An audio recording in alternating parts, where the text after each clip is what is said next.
Alright, so let's begin. Last episode, you guys, a lot happened basically. Two of you started having nightmares, or should I say dreams. Mara dreaming about her village and this ominous, strange, giant humanoid figure that has a giant sword, which what she believes to have slain and killed her father. And hopefully she could get back there in time to avenge her father's death, and at the same time, you have no idea whether your mother is still alive. So that's something. Miso, on the other hand, had a visit from the book. You don't know who is talking to you other than whatever it is giving you this dark, strange, out of this world nightmare. You guys basically also found out that Mariana's brother, Avery, was apparently kidnapped by someone. And with some great stealth checks and some invisibility spells, you managed to sneak inside this giant mansion that you believe to belong to Mariana's ex-husband, who apparently was responsible kidnapping her younger brother, and managed to rescue Avery and get him out there safely. And also, with some good rolls, you managed to find out that you managed to remove a ring that has a powerful spell that could control Avery. You're not sure if the spell has been removed, but you have for the meantime, while you're traveling, you have escorted Mariana to drop her younger brother in the library so that a friend of hers could watch over him for the meantime while you guys travel. You guys go to Nordshire, and then upon that you arrive at Monartil, where you guys found out that a job board is currently looking for adventurers to solve a mystery about missing people inside the chapel of the city. With that being said, you guys plan out and head to the chapel to see what you can find. So, I'll leave the table to you guys. While you're heading there, and reach this normal-looking chapel, a bit rugged in the edges, but standing. You enter the chapel, you see a bunch of patrons, people praying to their different gods. It's quite small chapel, not massive. And yeah, what do you guys do?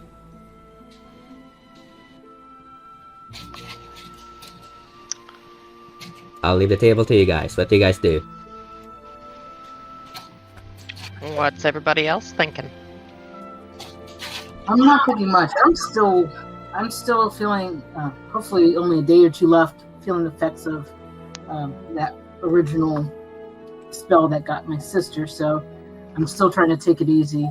I'm probably just going to look around the cathedral and look for anything that's a book related, probably like a type of Bible type of thing, just to see research. Roll perception. Do not have my eyes. What is this?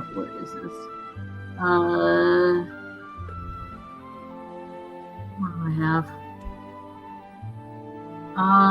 That's 10 plus the proficiency, so what, 14? 14. You do see, you don't see a book. You do see, someone holding a book in his hand, what appears to be a priest of some kind, who apparently works or who apparently runs the place. So you see someone who looks like this. Who appears to be talking to one of the patrons. You see someone who looks like that.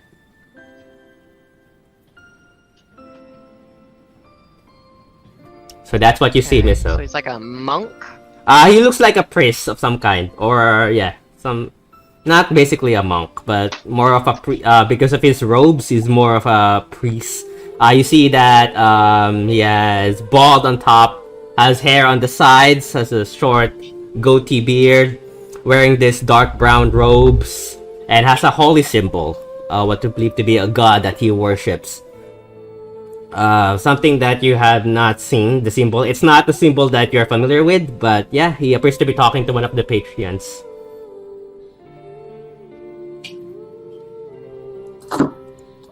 Yeah. Can you hear me? Mm-hmm. What do you guys do as you see this? Listen in. You're listening to the conversation? Yeah. The conversation is not very interesting. It's other than, you know, what you call the priest itself is trying to reassure the woman that he is currently talking to about his sick son, and that prayers will be the answer to his to her problems. And obviously the woman is just thanking the priest for his assistance, basically. That's what you get from this conversation. And after a few minutes, basically they separate. Yeah? Could I investigate for anything pertaining to all the missing people? Roll investigation check. Let me guys know what the others are doing, or just looking around.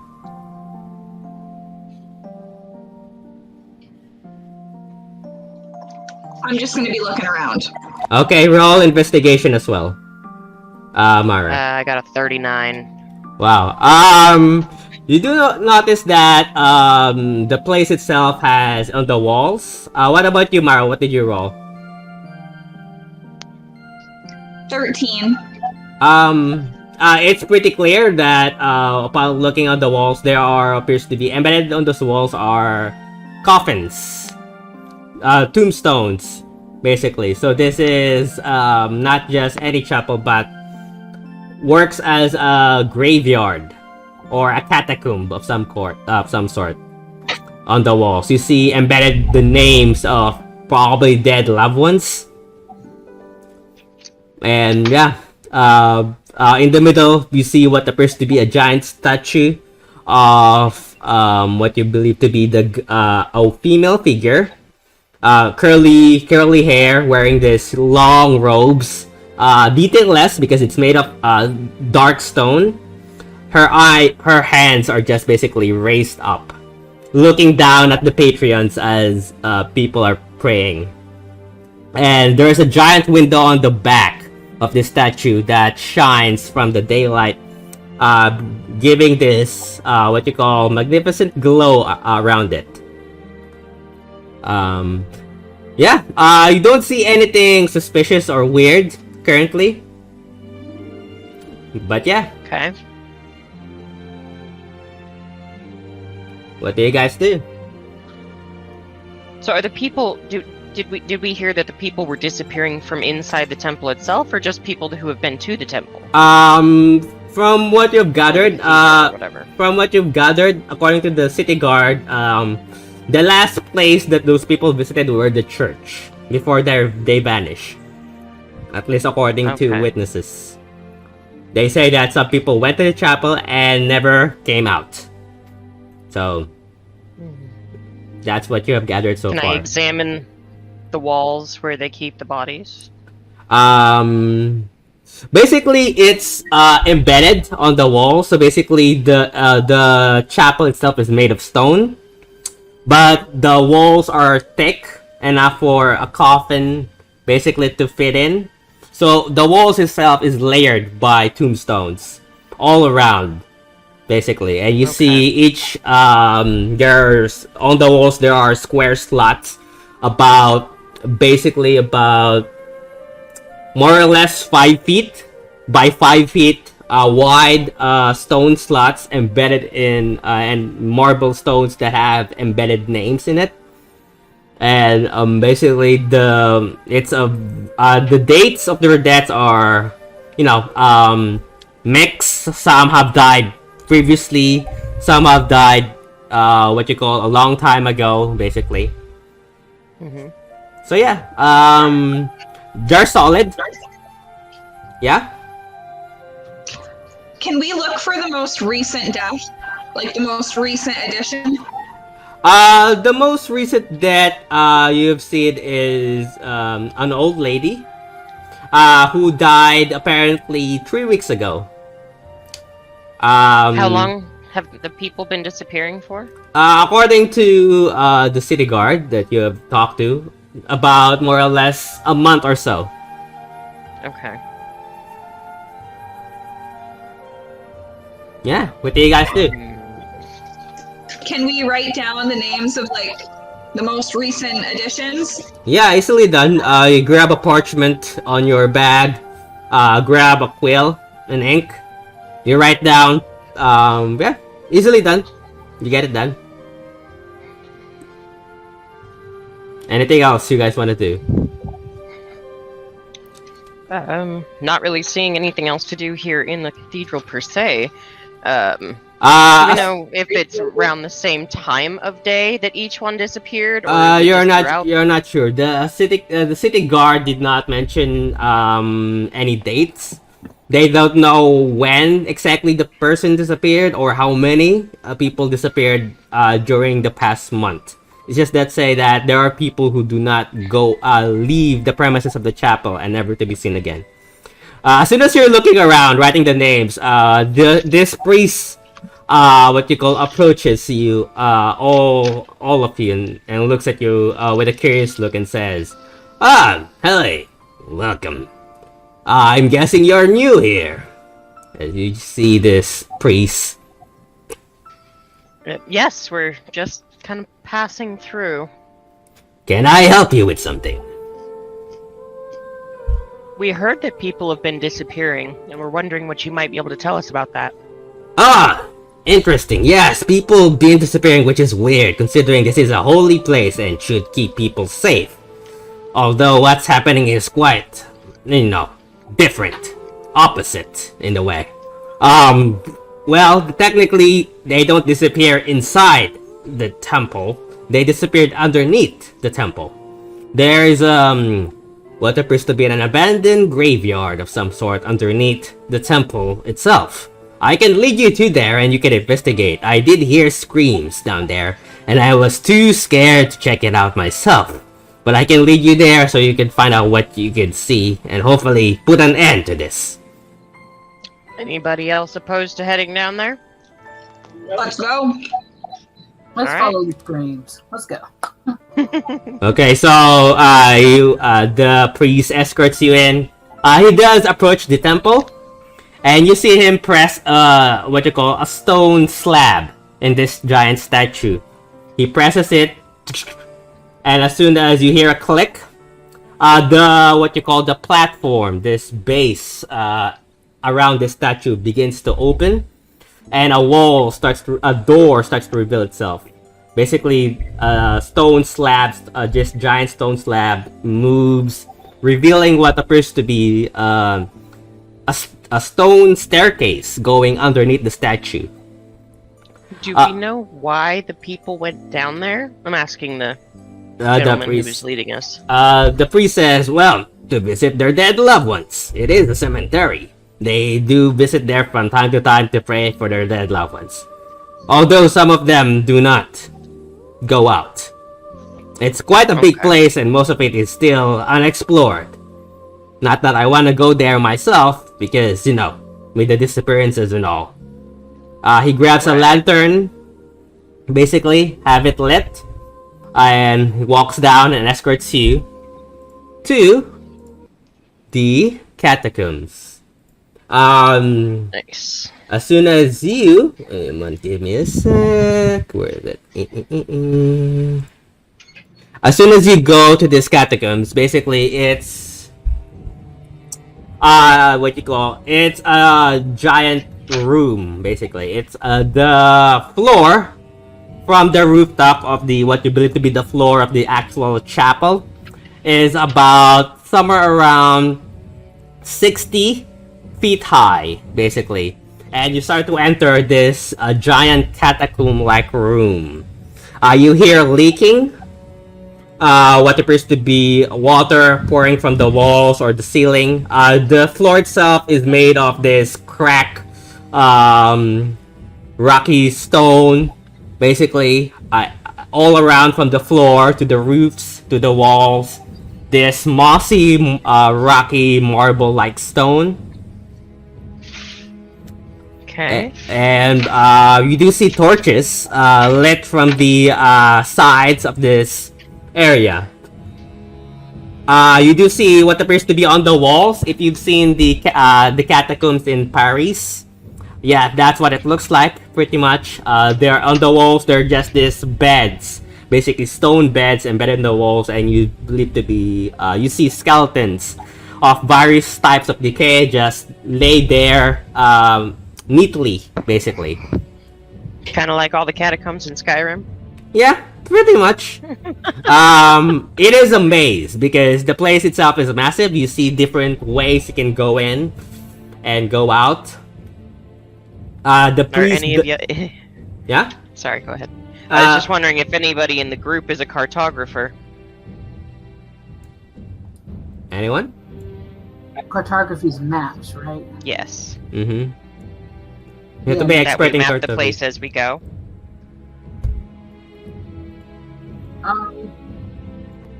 I'm not. Oh, I wish I had You have to be proficient in cartography tools.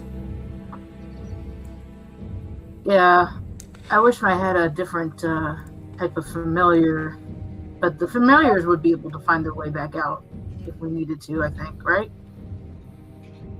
I have no idea. What you call the priest does let you know that he'll wait for you. And basically escort you to the exit if need be.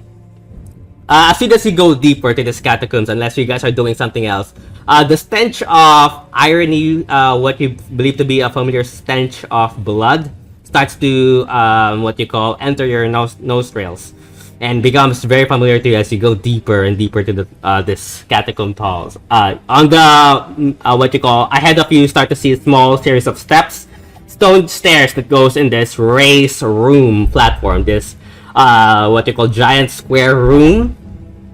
It's a bit dark, so you, even with a night vision, you could barely see, considering there's only a faint light. But he stops at the foot of the stairs and says, "Well, this is as far as I go. You guys can proceed if you want." And the stench is definitely coming in from the other side of this room. Alright, well. Can we grab a torch off the wall? Oh yeah, easily done. You grab a torch. Take note that if you do grab a torch, you won't be able to use your weapon. But there are torches on the walls. Basically, Anybody so have, like a mage light. so it's up to you. There are torches Oh, we that got torch where it is then. because for you, Mara, you need to use 2 hands for your weapon, especially for the great sword, unless you're just using your hand axe, and then you're holding the torch on the other hand. But it's up to you guys. I mean, I can put my dagger away. Mine, because I'm constantly carrying the. Also, Vendelte, your dagger the fire dagger can light up distances as well. Oh, that's right. I could just pull that out and light the way. Yeah, easily done. No torch needed. You I see. can do that too with my sword, using the green flame blade to cause some sort of light to my sword. Yeah, easily done. If you cast it with the cantrip, both Vendelte has this red glow on her dagger, and the other one has this red, greenish glow, like luminescent glow on this sword. If you cast it on your sword or rapier, easily done. Do you guys go into My the? dagger will Yeah. light up a 50-foot radius. Easily done. You do enter. Do you enter the room? Mm-hmm. So you guys all, unless some of you are staying, all of you enter this room, and the priest just waits on the other side of the room. The moment you enter the room, you start to see bodies, and mixture of different types of decay. Some look fresh from the others, and there are at least a dozen or so bodies. And the moment you enter the other side of the room, you start from behind. You just hear the priest says, "Also, I just want you to know that I want you to enjoy the afterlife." And he pushes a lever, The door behind you closes, separating you from the other side. Enjoy the afterlife. As he walks away from the other side of the wall. You start to hear, on the other end, where you guys are facing, you start to hear rattle of chains. And this thuds. Like a giant figure is slowly approaching from the dark. And then you hear this grunting noise like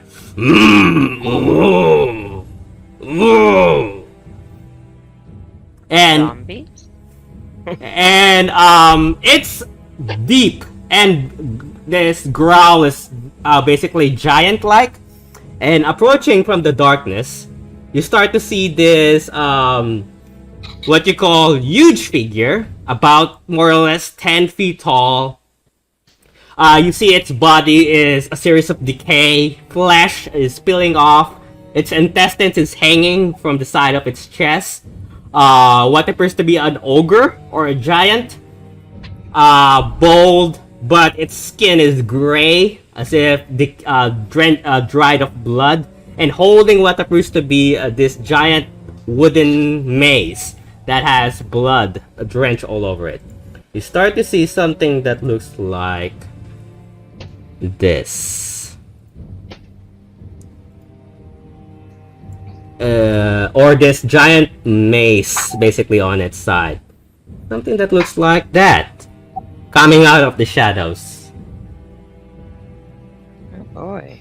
And it's like 10 feet tall, and its eyes is its pupils are just plain white, and it looks at you. I want you guys to roll initiative as this is happening. Can Carol roll for me? I'm still cutting up dinner.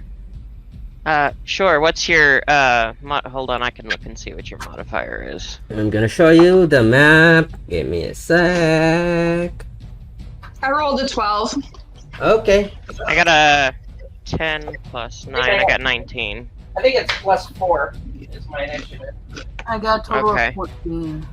11. Okay, That would give you a 15. 15 is Darella. Angela, what Yeah. about you? I've got 19. Oh, so Vendelte go first, and then Angela. I mean, you still rolled better than the giant. I'm gonna show you, hopefully. What determines who goes first when you roll the same? Isn't there something you're supposed to? It basically, if you roll the same as a monster, you go first. But if you guys, No, I mean when two players roll the same. depending on your dexterity, who has the highest dex modifier? Mine's a +4. Okay, so you go first. What did Darella roll? Jarella had a 15. I had a 19. Okay. Who got the 19? Who got the other 19? Is it Angela? Angela, yeah. I got 19. What's your dex modifier? +3. Okay, so Vendelte goes first. All right, Okay. Vendelte, you go first. As you see this giant figure. I am going to move up to him and take a swing with my flaming dagger. Okay. So roll to hit. And that is 12, 13, 14, 15, 16. That's a 20 to hit. 20. Let me check real quick. 20 does hit. He has a terrible armor class. So unless you guys roll really low, considering how big he is. So yeah, roll damage. Yes, how many? Oh, I also want to cast my Crimson Rite on this blade as well. He what you call he is immune to poison. Right. Well, none of my rights give me poison damage anyway, so. Okay. Yeah. Eh, So I take. 85. Let's see, I gotta roll a d6. And then roll the damage. Next one is gonna be Angela. So I take 5 damage. And then 6. Alright. So that is 7, 8, 9, 10, 11, 12, 13, 14, 15. And then, so that is 11 slashing or piercing? Piercing damage. Now I have to roll the fire damage.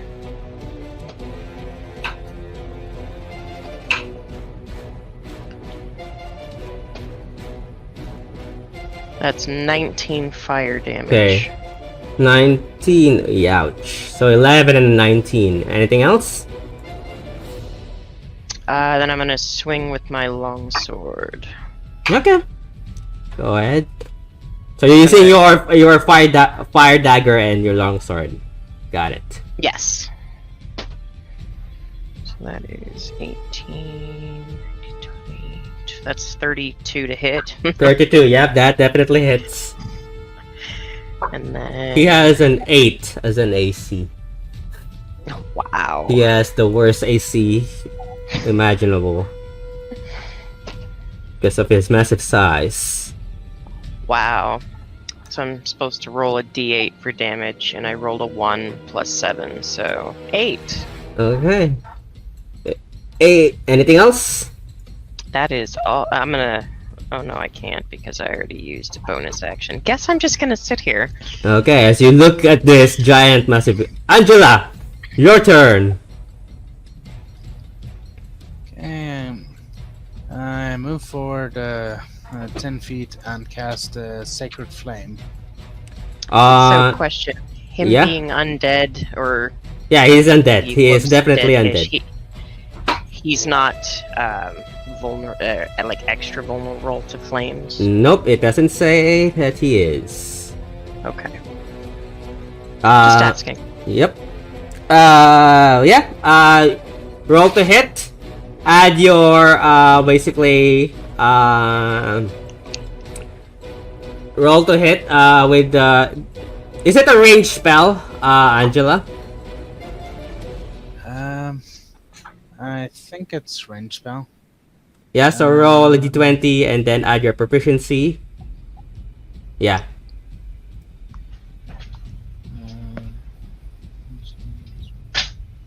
So that's 21. 21, yeah, that definitely hits. Can you cast that in a higher level? Does it say that you can cast it in a higher level? Because that can increase the damage. If it does, I don't know. The damage increases with level.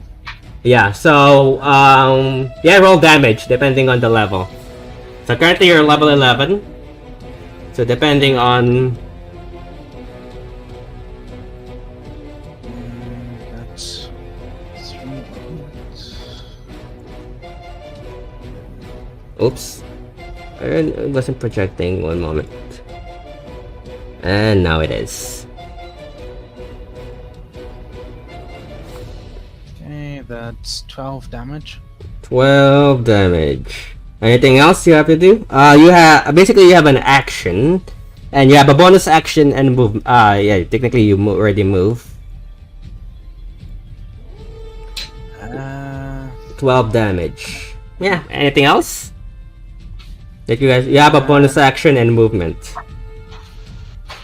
Don't think I have anything else to do.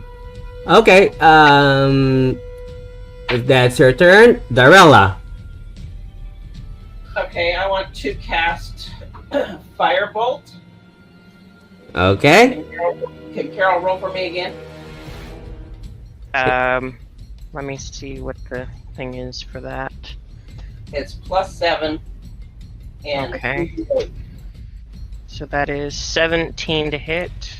Hits. Roll damage. What's the damage dice for that? 3d8. Okay. Ooh. Is that a cantrip or a spell slot? Yes, it's a cantrip. Oh, interesting. So yeah. Roll damage.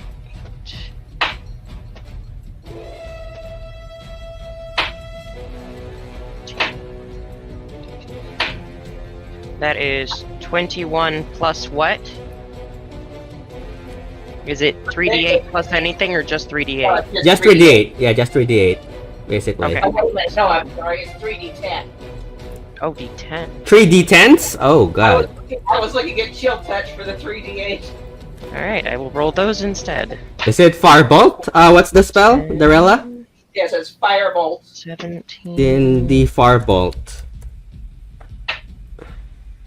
Oh yeah, it is That is 1d10. 26 damage. Oh yeah, it is 3d10, my god. 26 damage. Ouch. That's your action. You still have one more action. Okay, I'll use my hand crossbow. Okay, roll to hit. And I can see that hers is probably the same as mine, so roll the hit. It's +8. Yep, so is mine. So it's 14, 15, 16, 17, 18, 19. So 22 to hit. That hits. And D6 plus 4. And that was 1 plus 4, which is 5. Okay, he's not going too good. Next is gonna be anything else, Darella? No, that's it. Misso. Okay, you know what? Since I worked with her, I will also cast Firebolt. Roll to hit. It is. That's 10 plus. Stupid math. Mm-hmm. I wrote it down. 10 plus. It's the d6 plus proficiency, right? Yeah. If you roll to hit, d20 plus your proficiency bonus. Okay, then that's 14. 14 damage. Yep, you killed it.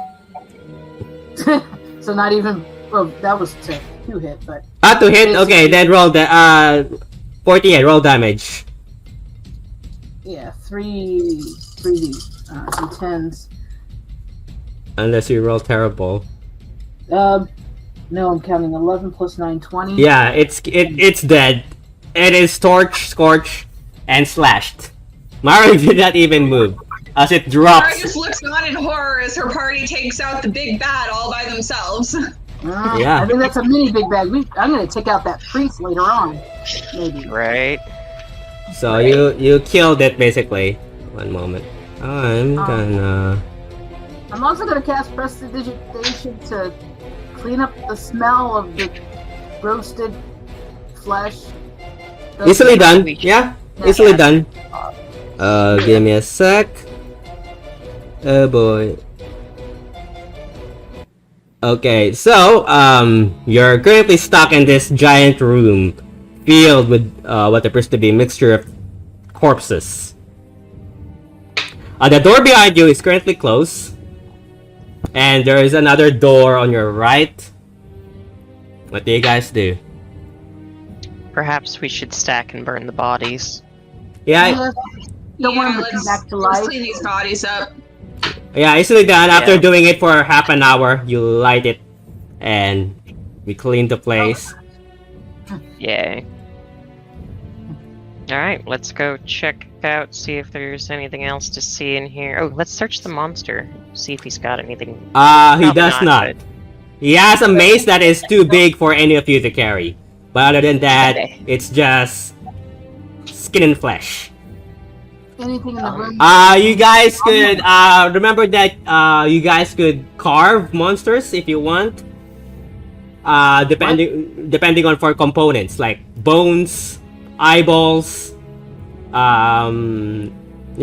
stuff like that. Was this like an undead ogre type dude? Yep, it is. It's a giant, but it's undead. Okay. Anybody need components off of a dead giant? Because like for example, weapons, some they might require you to have a giant bone, or what you call a different type of wood or metal or ore. So just keep that in mind. Just like for dragon, you need sometimes scales, claw, teeth, those kind of things. So I think the dragon bones that I have in my pack are probably plenty big for anything I need. Yep. So unless it's up to you guys if yeah. I don't think I need anything to carve off of a ogre. Okay, so you burn the bodies. You won't be able to burn the giant body or carry it unless you just burn it where it fall. Can we cut his head off just in case, even though it's burned and whatever, I don't want anybody else reanimating him or something like that after we go by. Yeah, definitely burn him. Yeah. Bye-bye. Yep, you cut it off and then burn its body easily enough. What do you guys do as you clean this area? As you're now stuck in this catacombs. We didn't search Explore the bodies, little we room. burned them either. No, we didn't. Well, I figure if the ogre came back to life, there must be a necromancer somewhere. It's probably the dude that shut us in here. Probably. Don't worry, I hold grudges. We'll come back. Can we investigate the room, see what we can see? Other than that, you do not see anything. The bodies have been I meant, cleaned. like, you do around see a the door door, see how to on. open it. Yeah, you do see a door. Roll investigation. I see a door. I got a nat 1. Yeah. It's a roll investigation. it's a stone door. Interesting. Want to roll for me, Carol? You what? Wanna Oh, for roll me? for you. What do you guys? Yeah. What's your For those. modifier? My investigation is plus 10. Oh God. Okay, so you got a 21. Yeah. There is 12, but you know. there is a I got lever. 12. Yeah, there is a lever basically on the other room, easily enough. You just see Vendel staring at the door, fascinated by it. Door. Upon pressing the lever. Who is pressing the lever? Oh, Yeah, Oh. probably Vendel or Dorella. Okay. Yep. The door does open, and you guys easily proceed. You see a bridge, basically a stone bridge. There are no railings, and as soon as you look at the sides, it's just darkness. You don't know how far the drop goes. Lovely. And you just see this, the edges are just this stone walls that are not even man-made on the sides. Like there's a I forgot what they're called. The natural landscape on the other end. And then there's another room at the far side. Okay. I imagine we're all going across after I stop admiring the stone door. Okay, you guys go so. You do see another room. A bridge, Charlie. There is two ways you guys could enter. There is another bridge on your right, in front of you, and then there's a path down below you, which is another bridge. Where do you guys go? Anybody want to flip a coin straight ahead, or we just turn? I think we should go straight ahead, and that'll, in case we get lost, where we haven't made any turns yet. Yeah, right is right. And look, can we check the floor? If do we see shambling footprints? Is there dust on there? As soon as you look down below you, there are no blood. So basically, it's just dirt and stone. It's hard to tell considering how old the place is. And you do notice that, the place is mucky and mossy for the most part. But other than that, the place looks very abandoned. You don't see any markings that people have been here previously. Aside from the room that you just visited, which is a bloody mess. So it sounds like a lot of those people didn't get through to the next room, even. Interesting. Okay, let's... I'm game with everybody else, so we had a vote for straight and a vote for right. You guys all go to right. Are we? Yes? Okay, just let me know if you're doing something else. Okay. So, as soon as you enter the middle, you see another square room. On the middle, there's this just massive giant hole that partially collapsed floor. And you just hear trickling of water at the on the sides. If you look on the edge, it's just darkness. There's another path that goes straight and another path going south. It is a maze of some kind. Maybe we should go down and see if those two rooms down below connect. Anything else? That's a good idea. So, you do enter this long hallway. You see a series of stairs. You go down, and you see another path. One going left, and one going right. You do see on the left path there are skeletons that are chained on the walls. They look to be rotten and white to the point that they're years or centuries old. You're not sure. Actually, they're not even white. They're just like this brownish color chain on the walls. And the other path has going south and another one going right. It's a maze. An endless maze. The hanging skeletons first and then try to go back around. Also, at this time, Miso is both trying to remember and also jotting down notes of the directions we took so we can find our way back out. Good idea. So where do you guys go? Let's go towards the skeleton. Okay, you see the skeletons, and there's a lot of skeletons that are currently chained. Oops. One moment. Where is it? No. Yep. Which one looks freshest? No, nothing. They're all decayed from for God knows how long. Okay.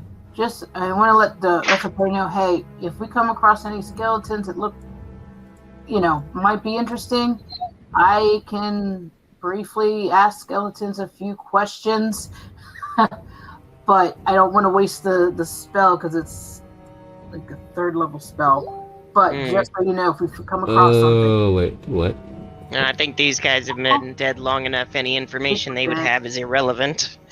Yeah, because they only know what when they were alive. Mm-hmm. We would only know the last moments. We won't know anything new or whatever, but just in case, because I don't know when we're going to run into new ones. Alright, should we carry on downward or? Let's go down. Hey Dan, you're just gonna leave the skeletons alone? I want to search one of the skeletons, the one that's right, our first one right there. Okay, So roll investigation. Okay. 18. 18. The skeletons have nothing in them. They don't even have clothes. It's just bones for the most part. I want you to roll what you call miso. Roll a D100.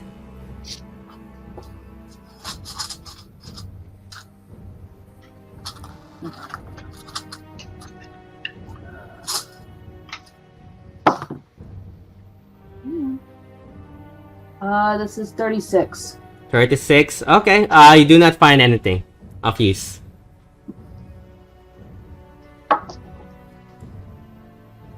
Anything else you guys want to do? You guys go moving down. Okay, moving down.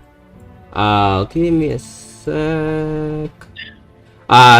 There is now a path that goes all the way. Give me.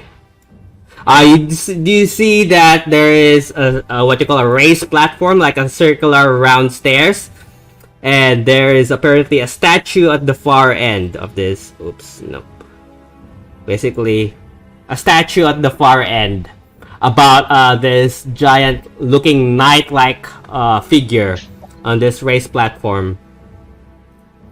Can I investigate the platform, make sure there's no like traps or anything if we cross there to look at it? Roll investigation.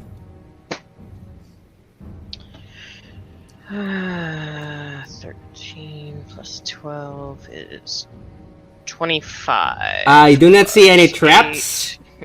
Yeah, you do not see any traps, but you do see a lever on the far end next to the statue.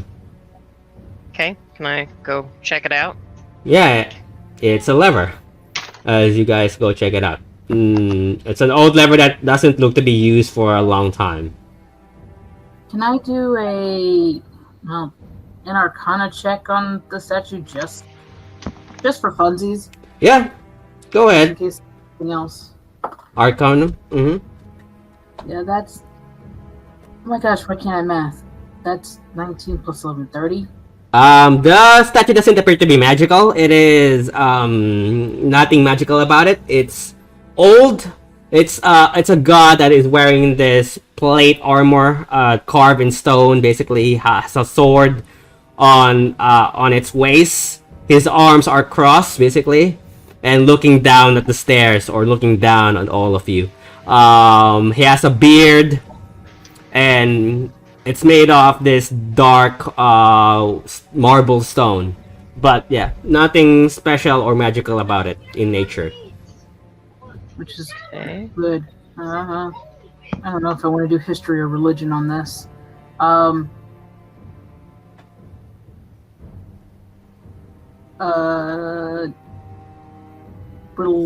I do a religious check on it? Yeah, go ahead. I know. Only 15. 15. It looks like what you call some sort of deity. You're not entirely sure who, but it's a male deity figure of some kind. Okay. Should I roll a history check on it? Okay, go ahead. Roll history. Want to do that for me, Carol? I have a What is your modifier? +6. It's an 18. 18. Daryl, upon looking at it, you've come across books about a god named Pelor. He is the god of sun and light. Oh my god. Mm-hmm. Now that you, what you can look at it, Angela, you start to recognize that, yeah, it's definitely Pelor. Anybody opposed to pulling the lever to see what happens? Pull the lever, Kronk. Mara goes to pull the lever. No, I was gonna pull it, and she said, "Pull the lever, Kronk." Wrong lever. So, who's pulling the lever? Vendelte. Okay, Vendelte approaches, pulls the lever. The statue moves on the side, revealing what appears to be a set of stairs going up. And you see a light coming from the other side of the room. On Up is the a good direction. What was that? basically the statue, the giant Pelor statue moves on the side the moment you pull the lever, revealing a set of stairs behind it. That a series of stone stairs going up, and then you see light from the other side, what appears to be daylight of something. Somebody said something about direction. Oh, I didn't hear that. What do you guys want to do? Guess we get to confront the priest, huh? Well, we could do that, or we could go finish exploring down here. No, I want to kill the priest because at least we can come back into the maze if that is a light to the outside and not just to That's the true. floor. Yeah, let's go up then. There's the path that you came from, and there's the path that goes on the right above you guys, top right. Yeah, we're going up the stairs towards the light. Okay. As soon as you go upstairs, you reach what appears to be a small catacomb room. That there's a metal rusty gate. You open it, and you're currently outside, basically, and you see behind you the chapel, the backside of this rocky chapel, basically, and you're currently in a courtyard behind it that has a cemetery.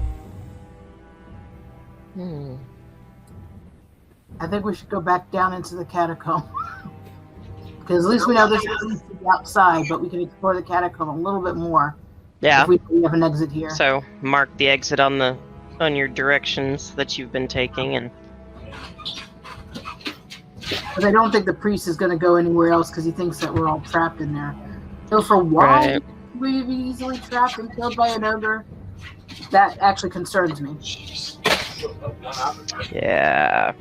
All right, so going up and to the right then. Okay, if you go to right, there is a path. Oops. There is a path to your right and straight ahead, basically to the north. And we did close the lever back so that. Okay, you close it and the statue slides back, blocking the entrance or the exit. Let's go to the right. You guys head right? Yeah. Okay, now just let me know if some of you are splitting up. Never split up in a dungeon. That's a bad idea. There is a path that goes left and right as soon as you enter this long wall to the right. A long hallway to the right, basically. You do see at the far end of this other room is on your lower right is apparently a tomb. Sarcophagus. Yeah, of some kind. You see the edges Let's of go it. check out the sarcophagus, yeah. Okay, if you guys check out the sarcophagus, there is a stone statue at the end. And there is just this mossy stone basically coffin embedded on the floor. Anybody up for a little tomb raiding? Absolutely. First, do I see? Is there any writing on there? They're too faded in time to the point that you couldn't even make it out what language it is. Alright, can we investigate it? Try to open it? I want to do Arcana. I am very strong. I would rather do Arcana first because I don't trust sarcophagi.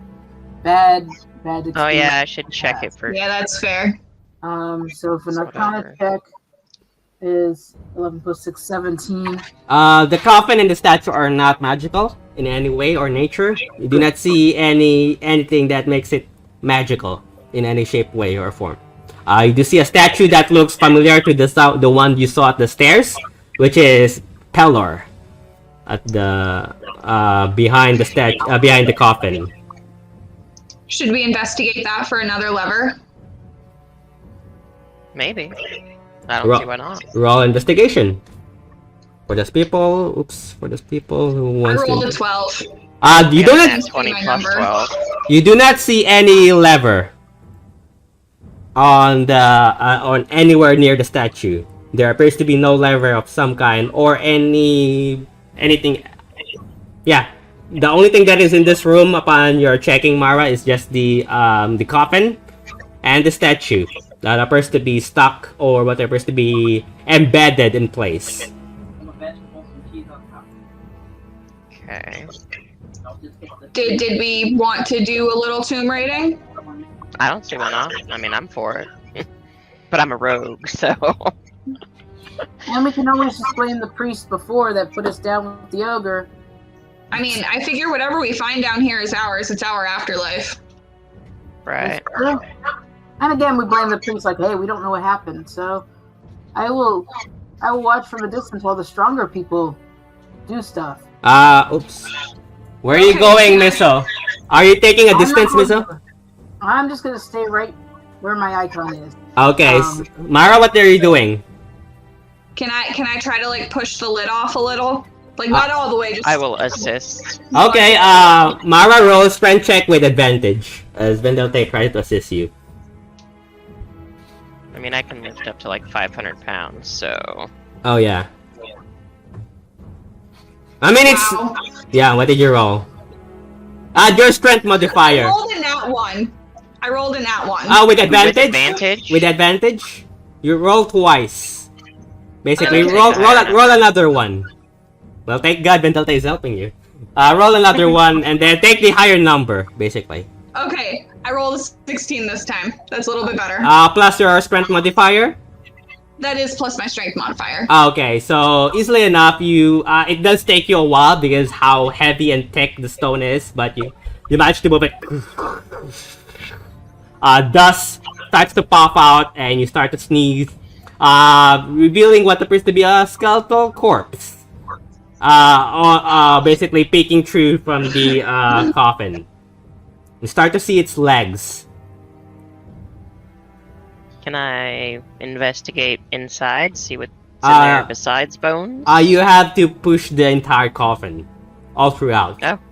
Alright, we need to push the whole lid off then. Do you guys push it all throughout? Do you guys push it all throughout? Yep. Okay, you managed to push it, and it slides on the side and then clocks as it drops on the side of this coffin. You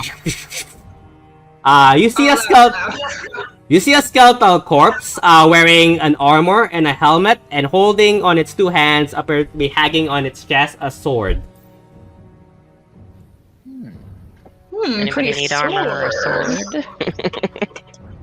I have a sword, but maybe I need another one. It is basically this thick, what you call bronzy-like armor, and has this what you call helmet that has a different color, but has a symbol of the sun, and basically he's grasping what appears to be another long sword that has a yellow hilt, or a gold hilt that has a sun symbol that connects the blade and the hilt, basically.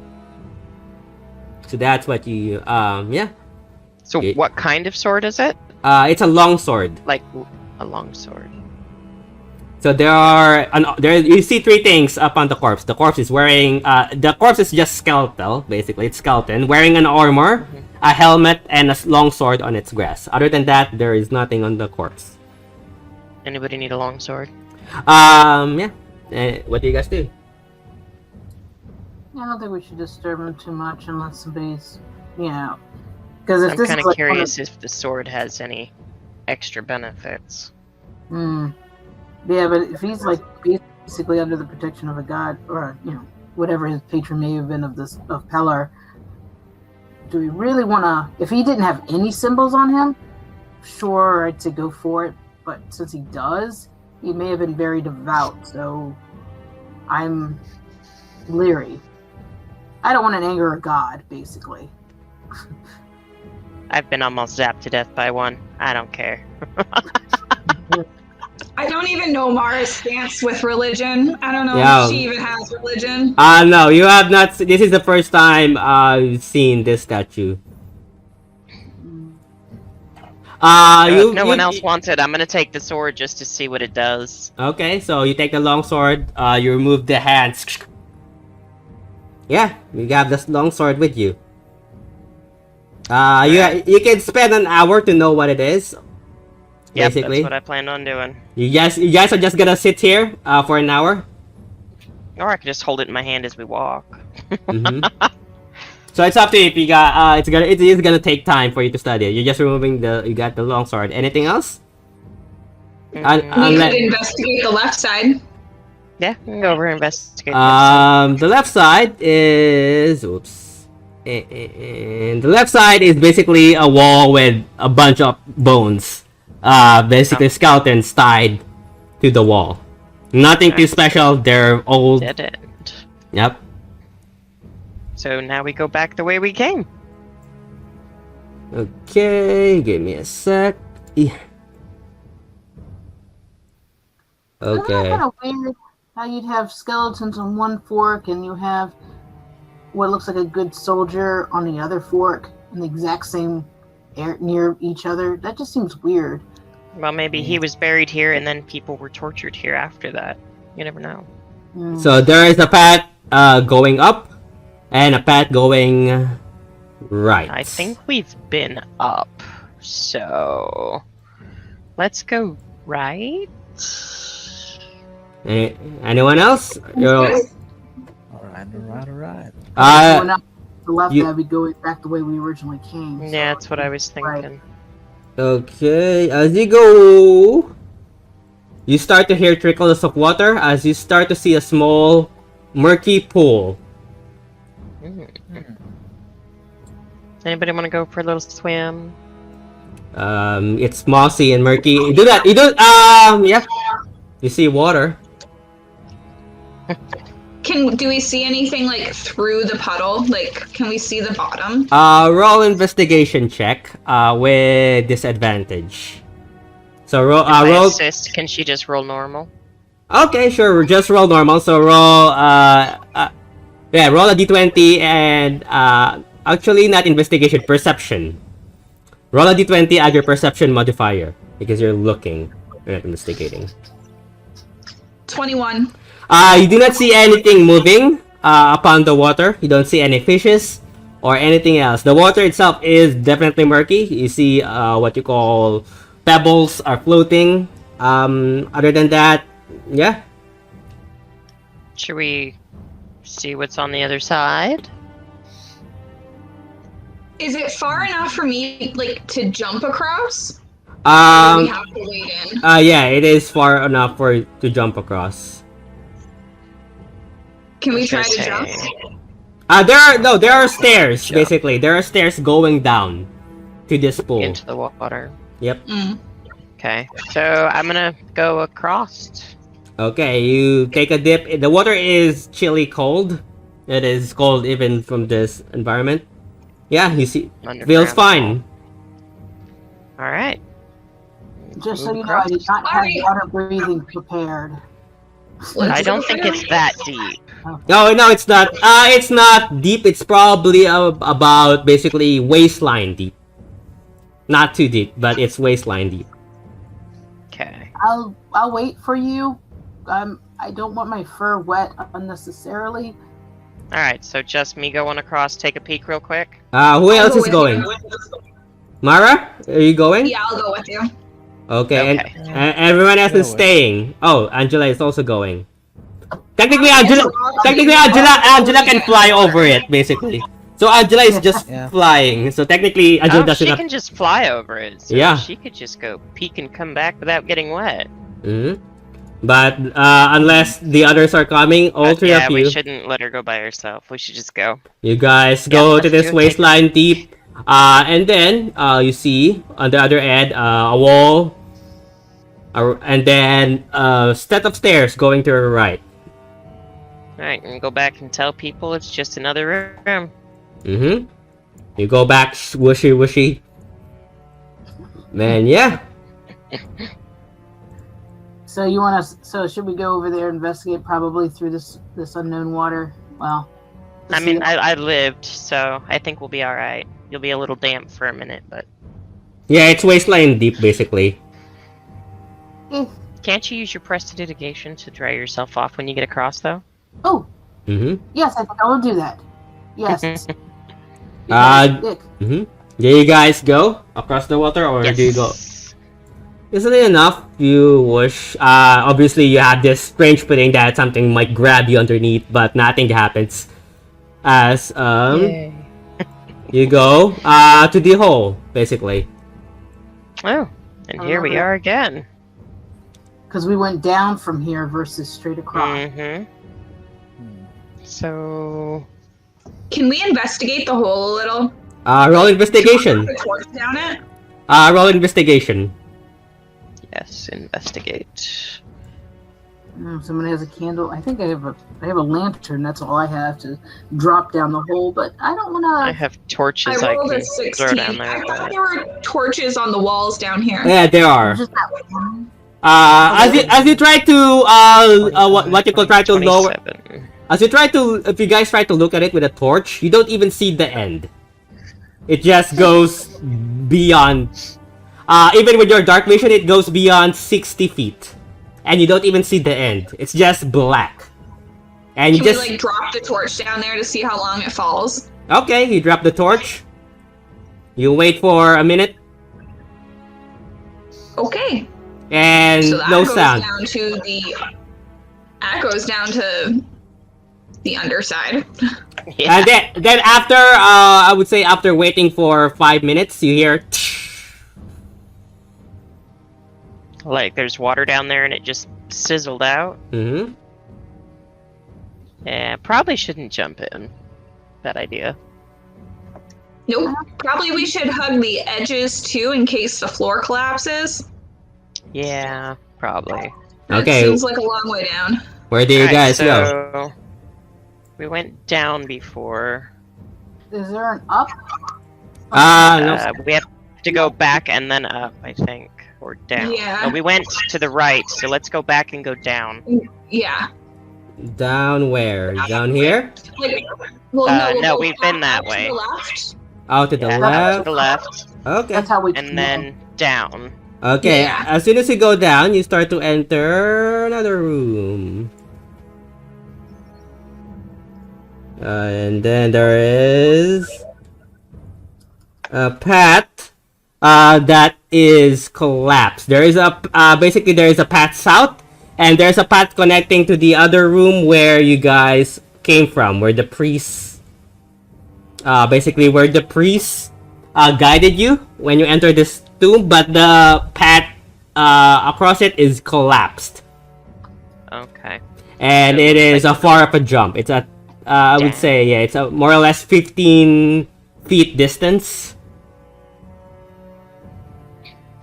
Well, I'd say we go down if nobody's opposed. So Let's go. Yeah. You guys go down, there is a small room, and there is a chest. Ooh. It's a dark wooden like to- chest that has Yeah, metal plates or metal what you call engravings on the end. It's a giant giant chest. I'd like to check it for traps. Go ahead, check. Roll investigation. 19, 29, 30. That's a 31. It is not Plus 8. trap, but it is lock.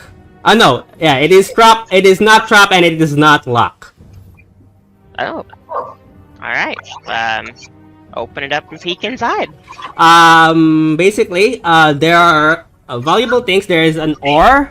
There's what you call this what you call silvery, what you call shiny silvery ore. Basically, there is a diamond that is as big as your face. Basically, a giant chunk of a diamond. There is a vial that has this what you call gray liquid and what appears to be a giant toenail on the bottom of this liquid. There are coins. Yeah, there are lots of coins. One question, bro. Can I look at that liquid? I will hand over the vial so you can examine it. If you have to spend an hour. Do you spend an hour looking at it, Angela, to identify it? Not right now, then. Yeah, but it is a vial that has a what you call a lid, or basically a cork, a small test tube vial that has a grayish, or actually a small jar that has this gray murky liquid and has a toenail. As big, and it's not a normal human-sized toenail. It's a fist-sized toenail. It's a big toenail. Yeah, that's a big, very toenail. I would like to stick the ore in my bag of holding. Okay, so the so I can ore figure is out what kind it is. you could roll a nature check to see what it is. Alright. And natures. Oh, I have advantage. So 19, 20, 21. That's a 23. Okay, easily enough, this is an adamantine ore. Nice. I'm gonna put it in chat. adamantine for anything? Gonna put it in chat in case. There are also coins, and there's let me just. So there's the vial, there's the ore, there's a chunk of a rock, basically, but metal in nature. There's a diamond worth 1,000 gold pieces. So whoever is taking that, it's up to you guys. Yeah, who needs diamonds for spellcasting? Can we like scoop through the coins to see if there's anything underneath them? There is none. The only objects here is the ore, the diamond, and the potion. And then it's just coins, basically. Alright, so how many coins are in there? One moment, my headphones is running out of battery. Give me a sec. Hate it when that happens.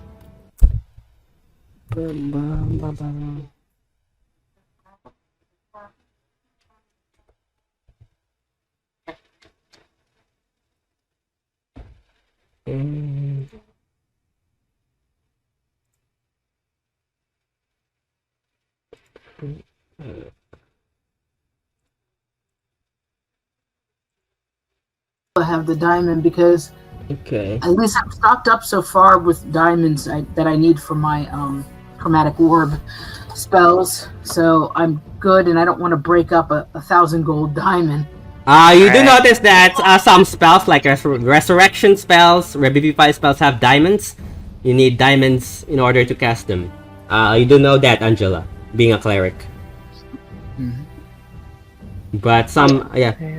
So who's taking the diamond? So you guys can keep track. Angela's taking the diamond. Okay, so Angela, put in your inventory a diamond worth 1,000 gold pieces. And how many coins were there? The coins, so you have the potion. Who's taking the potion? Angela has that. Oh, okay. So Angela, put what you call a gray toenail potion for the meantime. That sounds appetizing. There are 198 platinum coins, 245 gold coins, 518 silver coins, and 459 copper coins. How many gold did you say? 245. Sorry. And then what else? So 198 platinum, 245 gold, 518 silver, and 459 copper. Are you guys gonna divvy it all up? That's what I'm doing right now. Alright, so calculator 198 divided by 5. Mara really has no concept of money. And technically, you have more money than you can ever have, Mara. Considering you got 16,000 from the tournament. Yeah. From joining. So like, yeah. I'm not as excited about the gold coins as everyone else. So I just kind of like not try to, So you don't want any? No, I don't want to take anything from it. Okay. I have no concept of money. Yeah. I don't need more money either. Alright, so you don't need any either, Dorella? I mean, need is a relative term. I'm a rogue. I'll take as much as I can hold. Yeah. Just remember that you can only carry 50,000 coins on your bag of holding. Right. Now, is that total including platinum and gold? Like, I didn't know about that. Yeah. It's coins, period. Yeah, it's coins. It's all coins. 50,000. And to carry the maximum 50,000, you have to make sure that your bag of holding doesn't have anything else other than the coins. Because you have a bag of 50,000 coins on your bag, which is gonna be the limit. So to carry, it decreases over time if you have other things like swords, weapons, books, potions, and armor. So how many people am I divvying this up between? You also have Mariana and Sorka. Just 3? And Oh yeah. But because I was dumb enough to give my mother half of all my funding, so she has a ton of my money already, and I have not of it. Yeah, I forgot to ask for it back before she left. Marion's not here, is she? yeah, Bal will be joining us next week. He is currently with Okay. her family, as well as Leslie. So we're missing 2 people. So we Yep. can still divvy it up 5 ways. Yeah. No. It's Alright, up to you so guys. we have 198 divided by 5.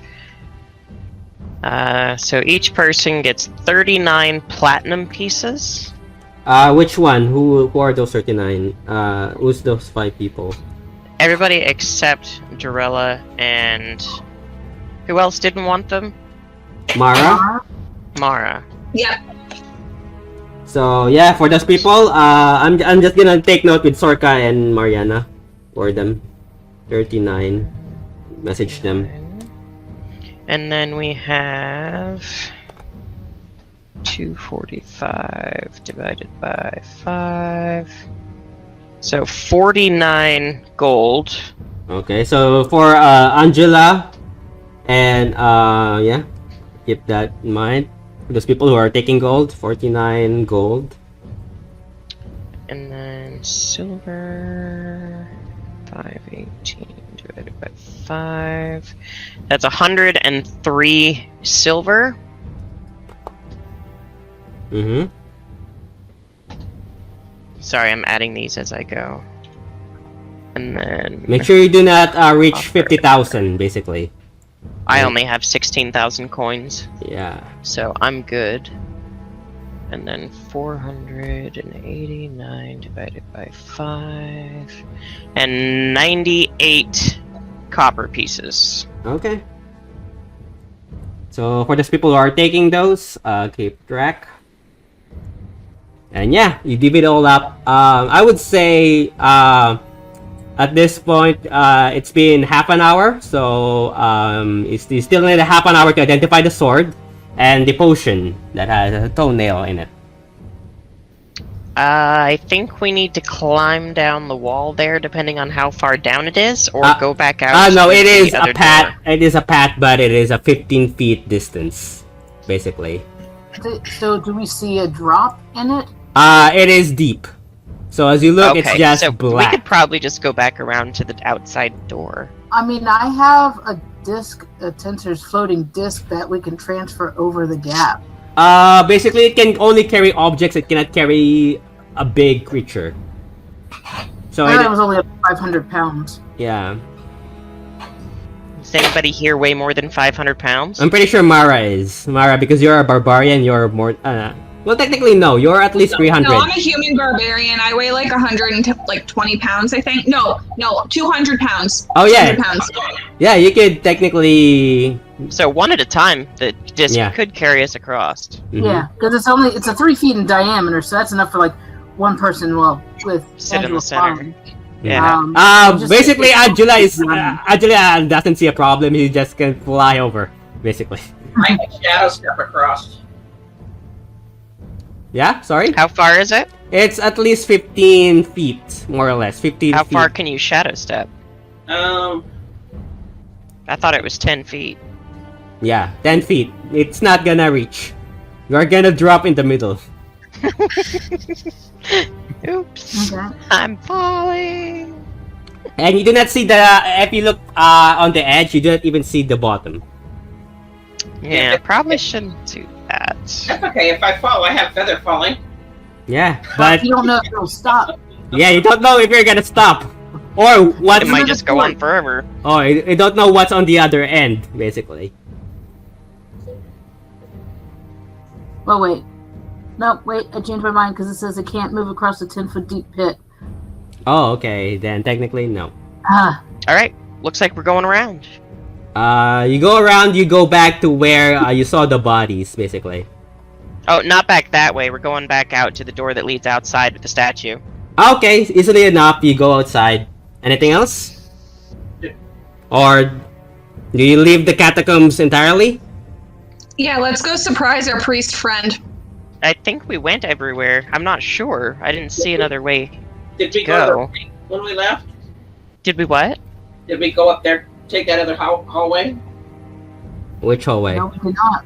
We've been up and to the right. We have to go that way to get out. Yeah. Okay. But up. There's nothing up. That's just a wall at north, Yeah. right? Yep. It's just a wall. So it's just a path to south where you guys found the chest.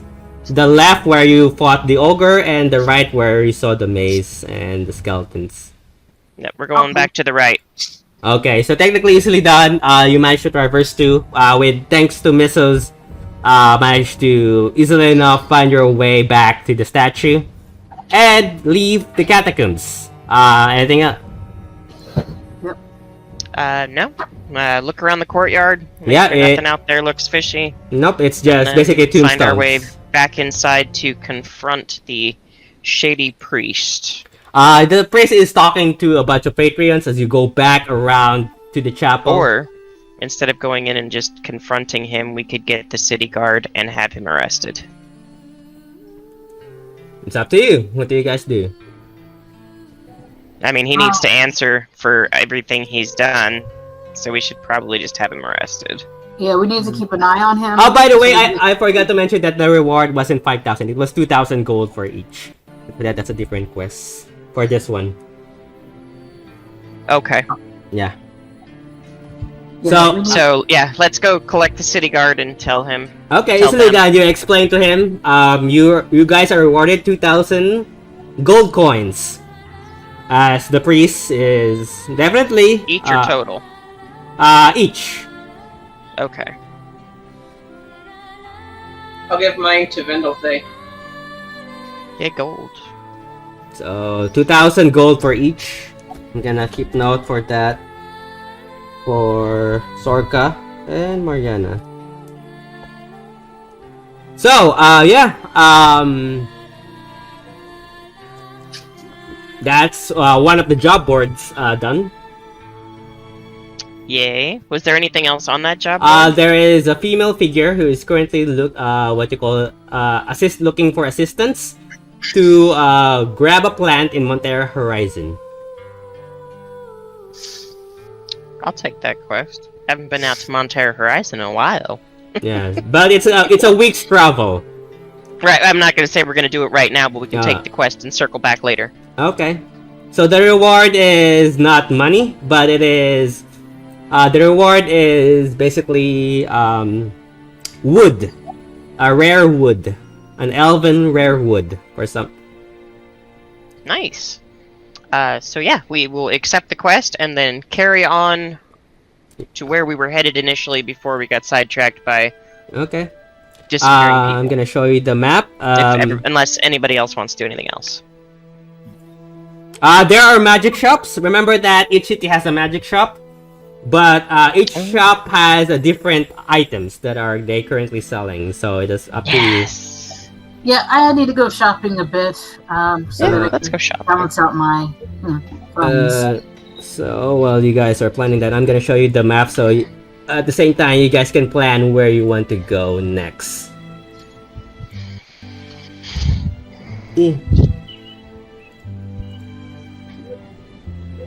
As you see the world, as you guys look at the map. So currently you're at Monartil. You have a big world to go.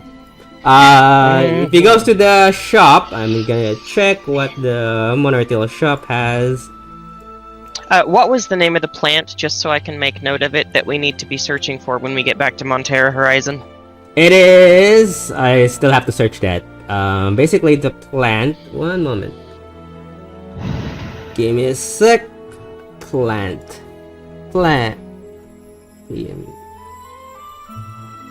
Yeah, if you just put that in the chat whenever you find it. Yep. Give me a sec. It is... Plant name. It's called Whispermint.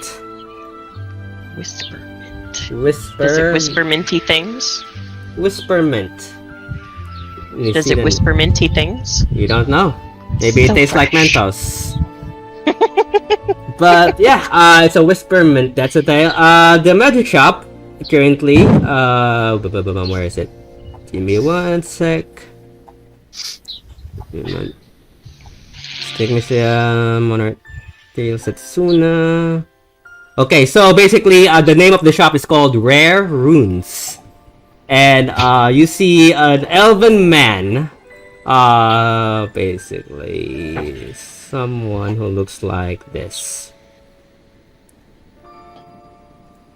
wearing this red robes. And please see, it's been a while since I've seen. Okay, and a black hat, has a white beard, pointy ears because he's an elf. Has it been an hour? Do I know what the sword is? Yeah, I would say the sword. Now that you know, because yeah, it's been an hour at this point. Oh no. I'd hate to just be walking through town with my sword in my hand. The guards might get suspicious. Yeah. The sword is... Where is it? Oh no, I have to find it again. Give me a sec. Sorry, squirrel brain. Where did I put it? Oh no, I... This Larka, no, Merchant Lords, no. Give me a sec.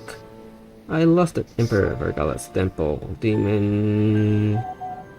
Left, right, Mara. There's so many notes. I hate it. I have to look through... Excuse me. Where is it? No. Nope. Nope. Nope. Okay, so the sword is... Oh no, travel. So the sword is called the Sword of... Holy Longsword. I have to add... I have not yet added that on the D&D Beyond, so you can add it. But it is Holy Longsword. It's a 1d8 slashing damage for the actual damage for the longsword. And if you're attacking with an undead, it takes an additional 1d6 radiant damage. Sweet. I'll put that in chat.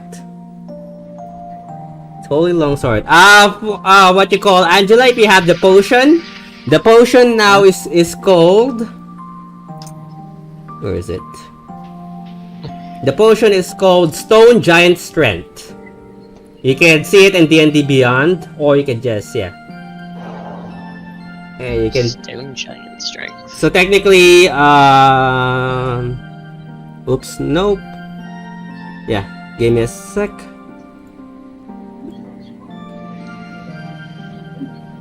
D&D Stone Giant Strength. So technically, when you drink that, it's a one-use potion, and it gives you strength when you drink it. Nice. So it gives you a strength of 23 for 1 hour. Huh. When you drink it. Nice. So your strength becomes 23 for 1 hour. I think the barbarian would best use that one. Yeah, you can give it to Mara. Yep. I will gladly accept. You give it to Mara? Oh no. Yes. Okay, so Mara, you can go to D&D Beyond and just type or search Potion of Stone Giant Strength.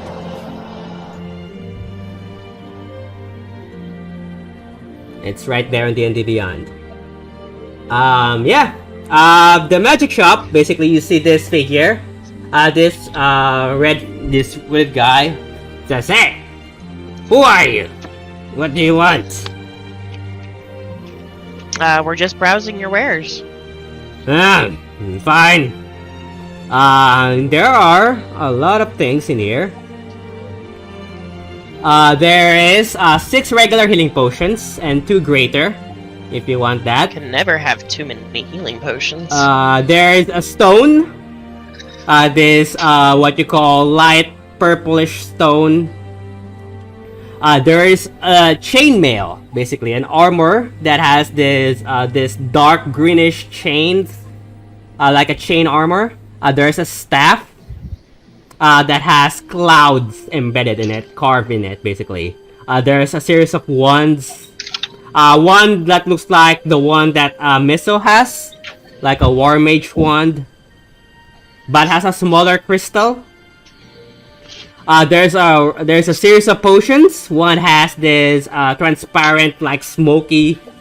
One has this darkish blue.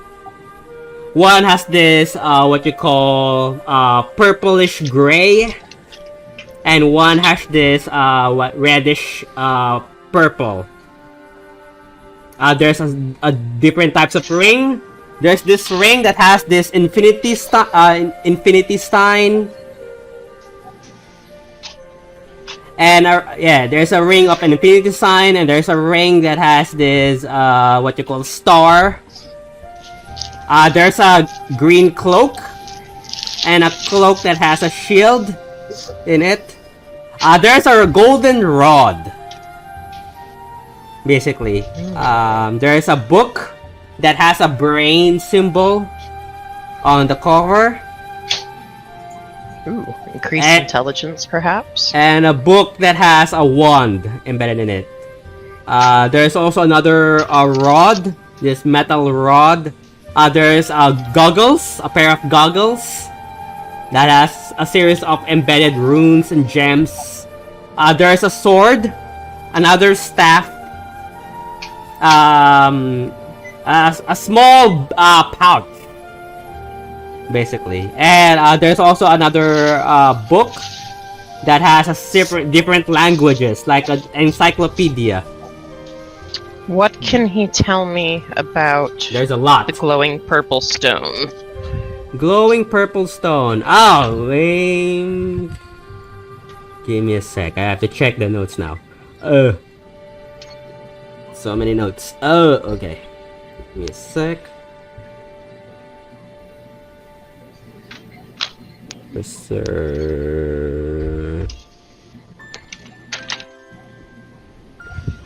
You can, basically this is for spellcasters. You can store spells with it. Oh, so not for me. Yeah. That's the purplish stone? Yep, that's the purple stone. It has a symbol of what appeared to be some sort of deity embedded on it. So how much is that? That is gonna be 3,000 gold pieces. Okay, I will take that one. If you take an hour, so deduct that. If you take an hour to identify it, it is an iron stone of reserve. You can see that in D&D Beyond. So technically, you can store spells with it. This vibrant purple prism stone, cast into it, holding them, and you can. The stone can store up to 3 levels worth of spells at a time. When found, it contains 1d4 -1 level stored spells chosen by the GM. So it doesn't have spells in it, but you can you can contain 3 levels worth of spells. So you can contain basically you can cast a spell that is a level 1 and put it on the stone. So you can cast 3 level 1 spells, or 1 level 2 spell and a level 1 spell, or 1 level 3 spell. So technically, you're gonna it's like a spell scroll, but you can keep using it. Nice. But so technically, when you cast a spell on it, it will require components, and then the spell will be stored on the stone, and you can cast the stone without using any spell components or any spell slot the moment you use it. So it gets stored there, and then once it's used, it becomes a normal stone. You can cast another spell again to store whatever spell you want on the stone again, and then use it however you like.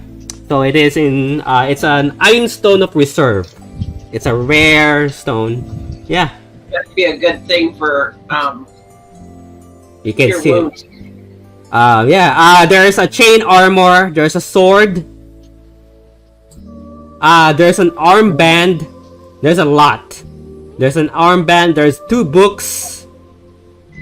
There's 2 books. There's 2 staffs, 2 wands, potions, a lot of potions, and 2 rings, 2 cloaks. Basically, one which looks like a cloak of protection of some kind, the one that some of you are wearing. But yeah. What did you say the other cloak had on it? The other one is green. The other one has a shield. Nice. So, what do you guys buy? Let me know. Now will be the time to buy. What about the pouch? You open the pouch and you see a deck of cards. Oh, another one? Weird. It looks like a deck of cards. Another one? Currently this one has.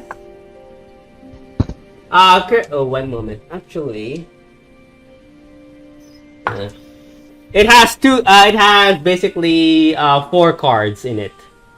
Okay. Weird. Do you want to buy it? I'll take it for let's see here. For 400 gold pieces. Yeah, I'll take it. I'll add it to my rest of my deck. Okay, so now you add how many cards you have, basically. So you add 4 to I think you have 16. Do you have 16 pieces? I can't remember. I gotta look. Yeah. So you just add 4. The cards are glowing though. I can't wait for you to use those cards. It's gonna be total chaos. That makes us hurry to use them. You see a store, you see a pair of goggles. But you know what? I forgot to put that deck of cards down on my Yeah, you can search it in D&D Beyond. Okay. It's there. Do not read it though. Do not read it. Because you don't know what it is. What about the rings? Right. But you can add it. There are 2 rings, there's a sword, there's 2 cloaks, a chainmail. If you guys like wearing chain armor. 2 staffs, 2 wands, 2 books.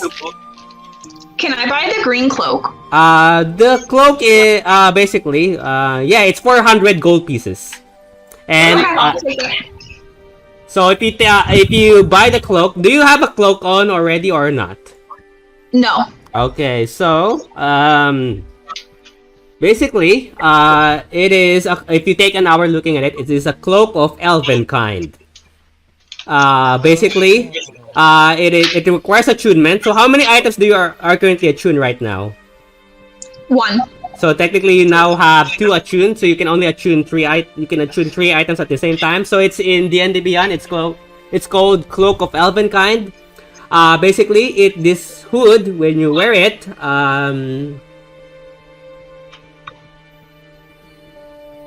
so now you have advantage on wisdom perception. So if you're we have advantage on perception rolls when you wear this cloak. Finally, I might be able to see something. You also have advantage on hood wisdom. Oh no, basically you have disadvantage. Oops.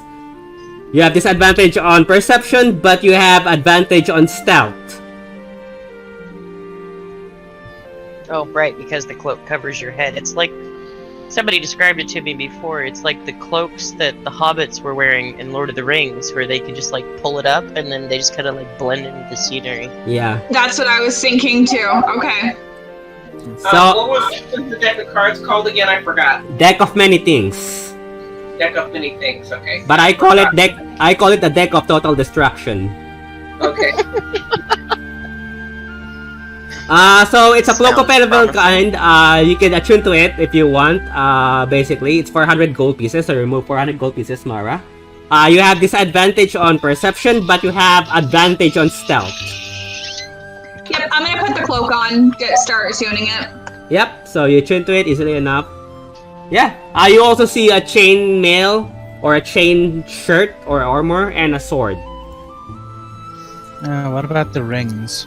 One has a star and one has an infinity sign.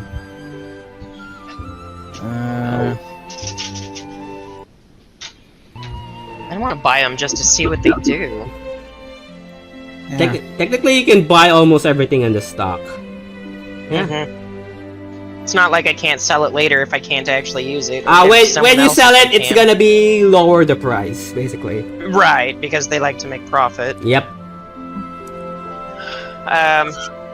I'll wait to see what Angela does. What are you looking for, Angela?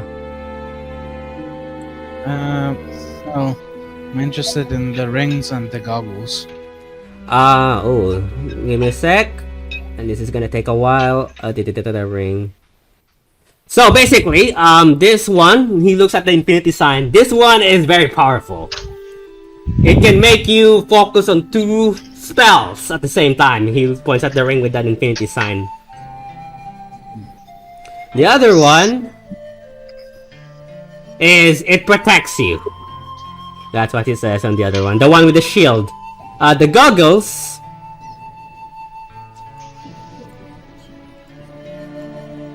I have to look.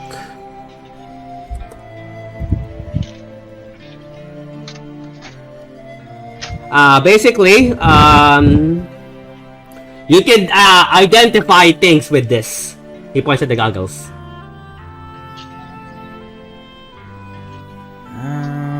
You can identify it a few times when you look at magical things with it.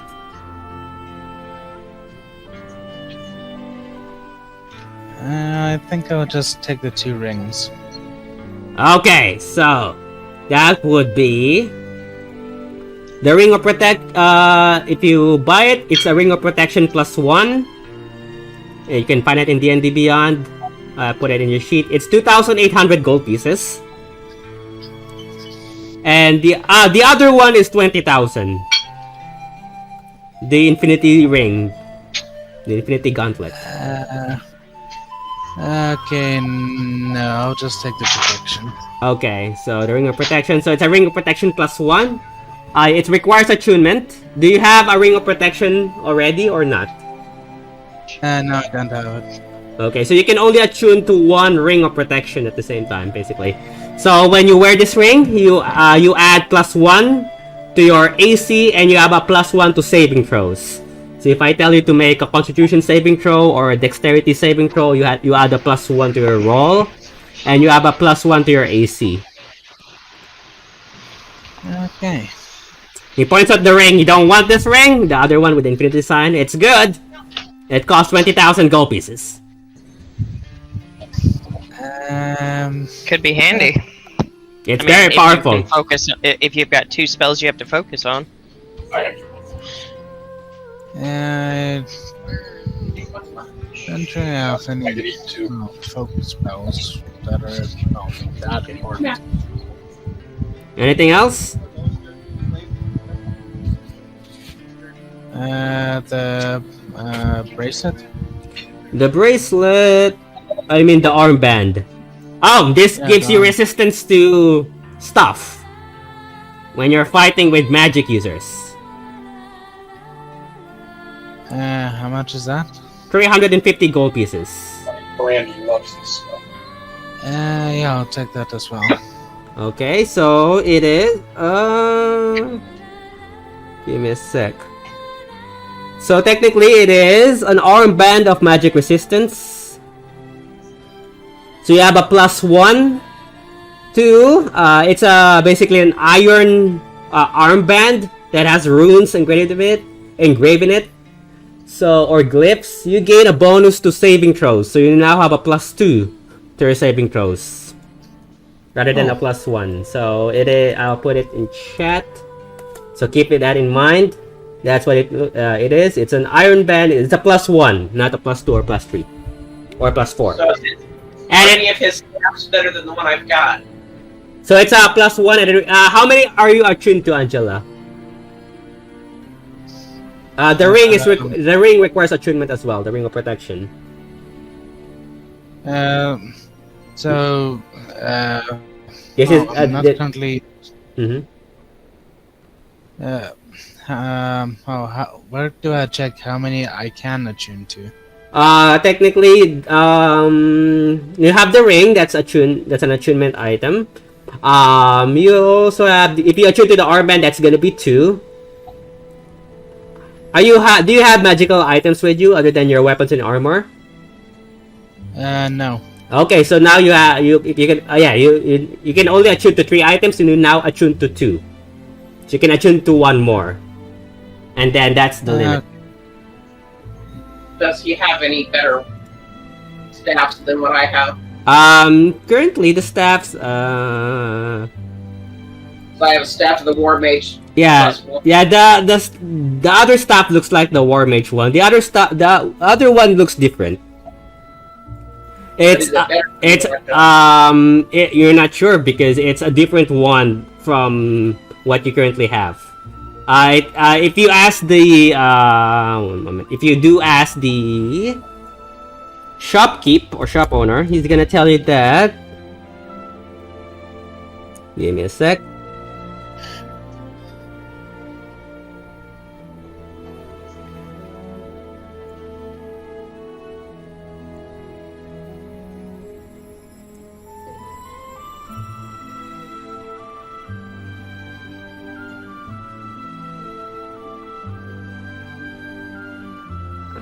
What you call this staff can adds damage to your spells. Okay. I'll go ahead and buy it. It is 3,200 gold pieces.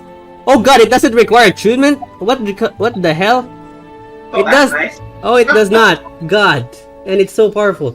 It's 3,000 it's 3,200 gold pieces. And it does not require.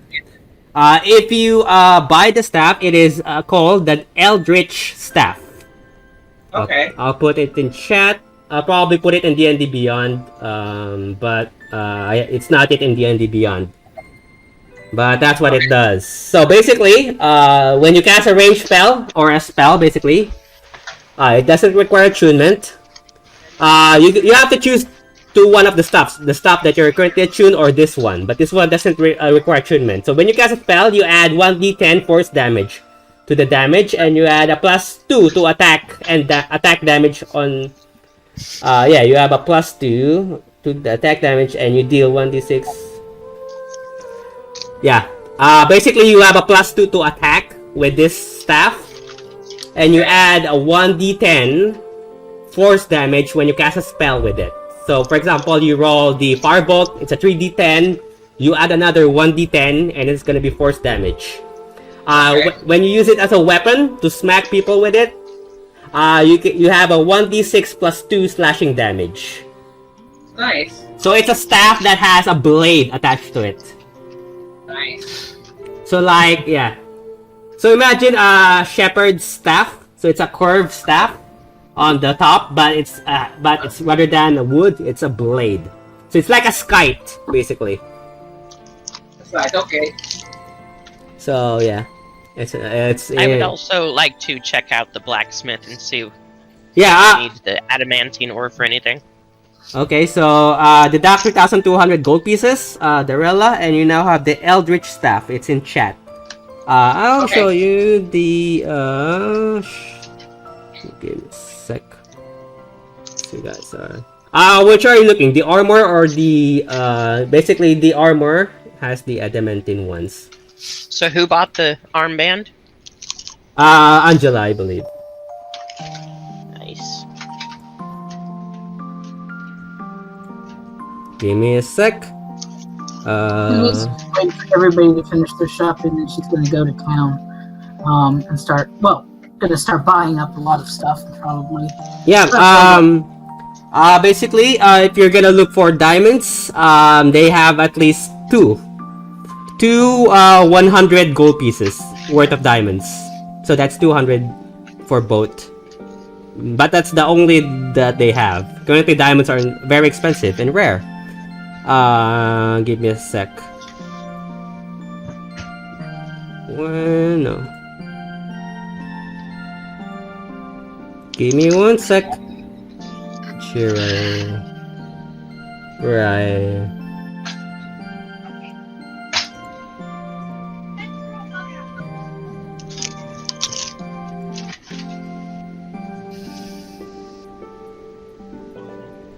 Okay, there you go. That's the armor.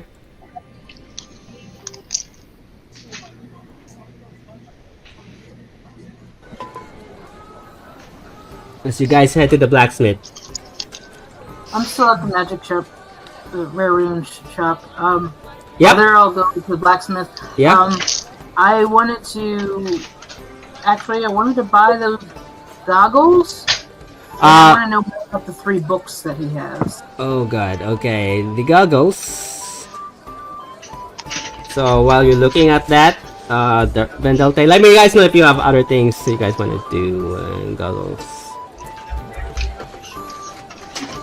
I can't spell for some reason.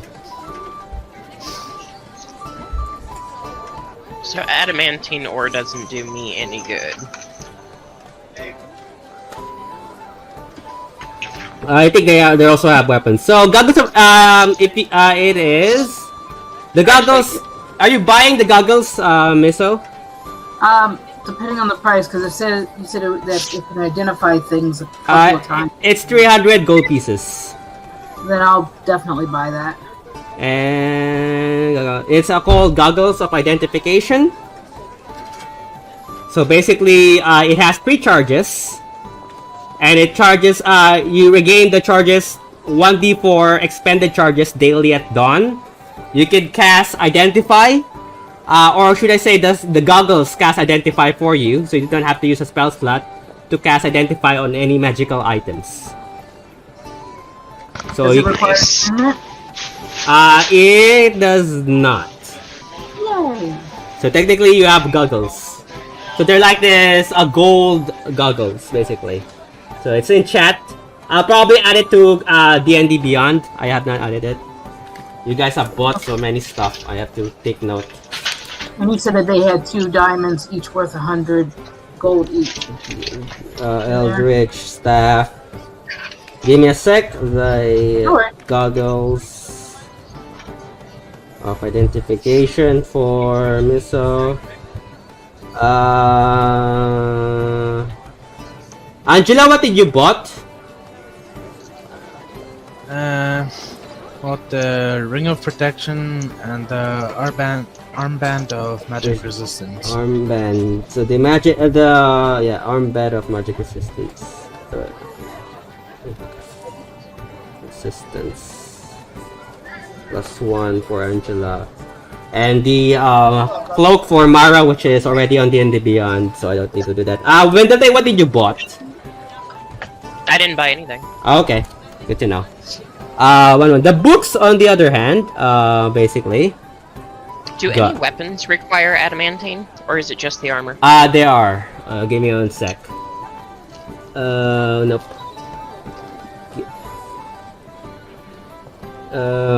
What am I looking for? Three books. The books. Brain Yep. symbol, wand symbol, and a different languages thing. Okay, so the.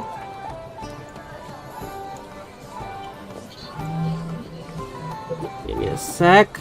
So I think you already have this. Yeah. The book that the one says. Darella, it looks familiar to you. It is the same book that you have, basically. Okay. It tells Miso, the shopkeeper tells you that it makes you learn a language for a short amount of time. Oh, then that's the language. Okay, I don't need that one. The other book, Book of Memory. Give me a sec. There's so many. So this one requires attunement who can read and write. Copying version.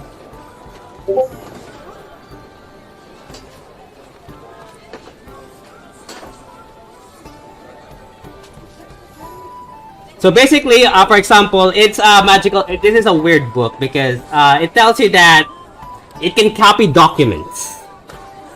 That's all he can tell you. Magically. The brain book? Yep, the one with the brain, basically. Huh. And the other one, the one that has an infinity sign. Give me a sec. Oh, so many. Okay. Oh, this one requires attunement as well. Excuse me. So it's an old dark leather book that has a pentagram edge to it. It says that when you cast certain spells, it deals what you call additional damage.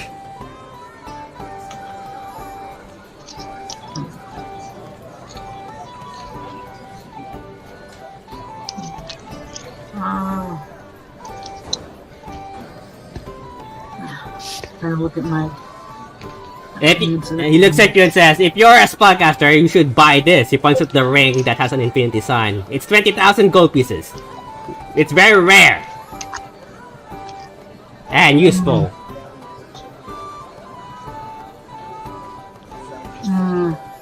Yeah. It may be rare and useful, but then I lose that. For the weapons, Vendelde. I could hear myself.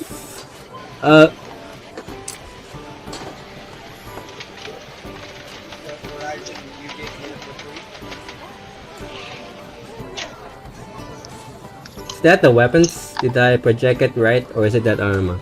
Yep! Vendelde, here's the weapons if you're looking for any. The brain book? How much was the brain book? 100 gold pieces.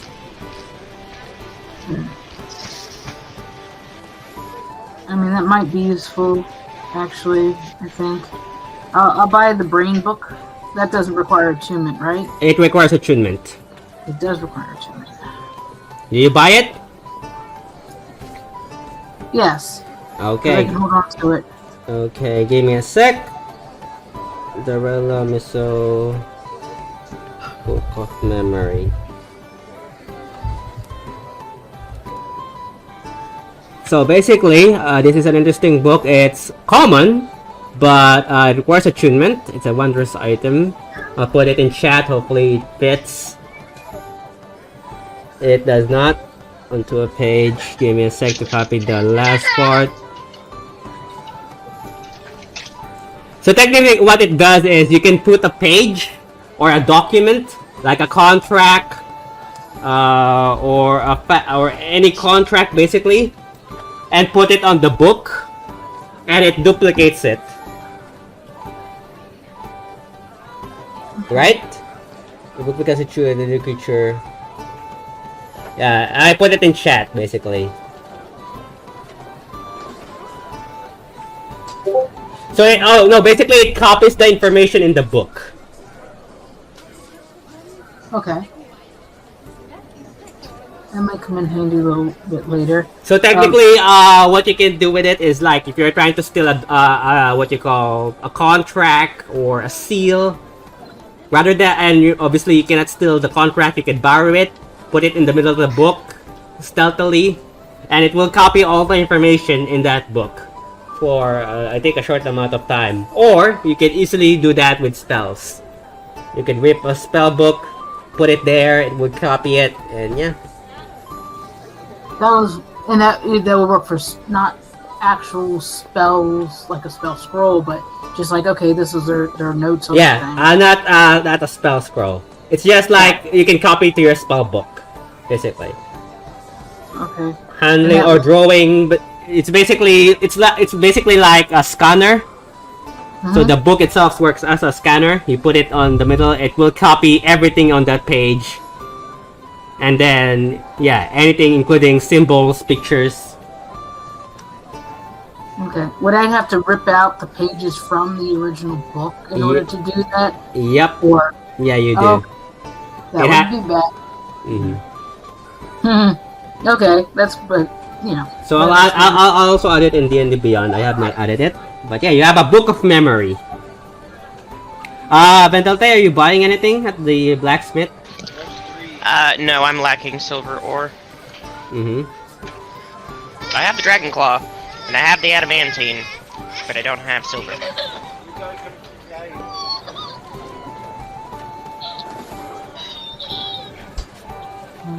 Can anybody else use the adamantine?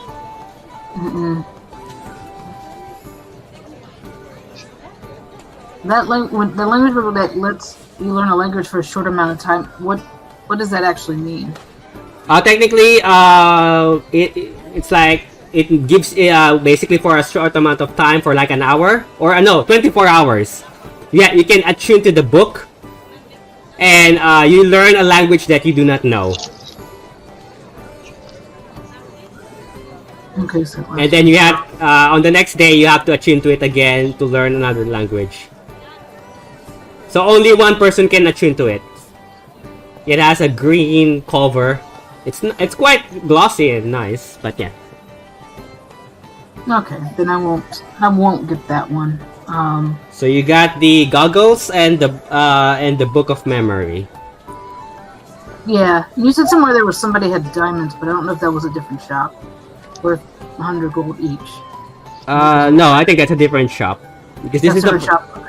This is the first time you bought here. Yeah. Anything else you guys want to do, or you guys want to travel back and continue head on? Looking at this list, is there anything anybody else would use or have all the components for that they need if I gave them the adamantine?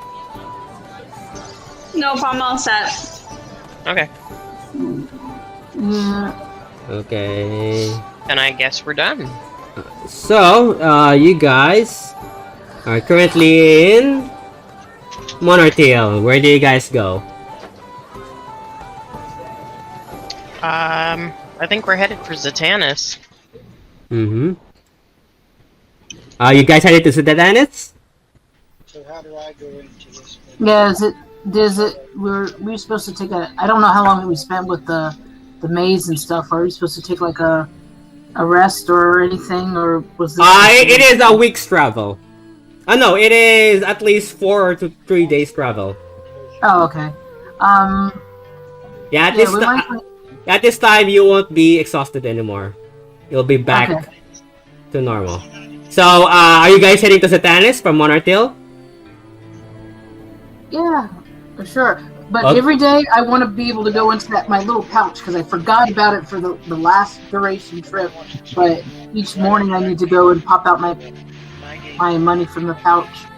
Okay. So that I have it. Darella, I want you to roll a d10. A D10? Yep. Okay. Let me see if I can find my D10 here. Oh no.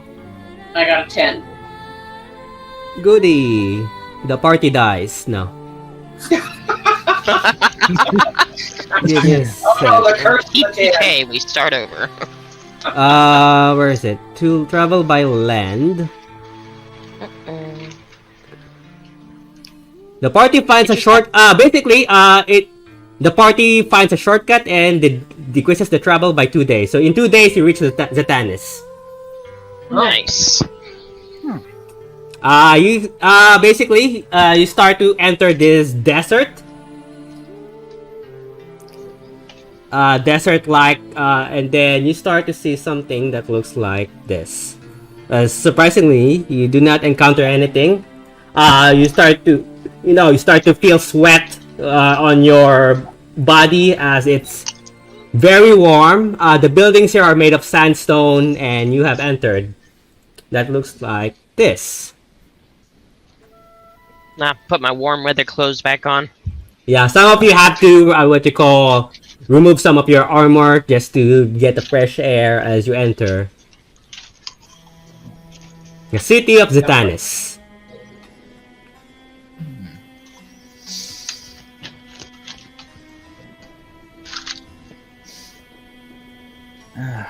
Any job boards? There are 2 of the job boards. One is from the palace. No, there is one basically. Roll D100, Vendalte, as you're going to the job board.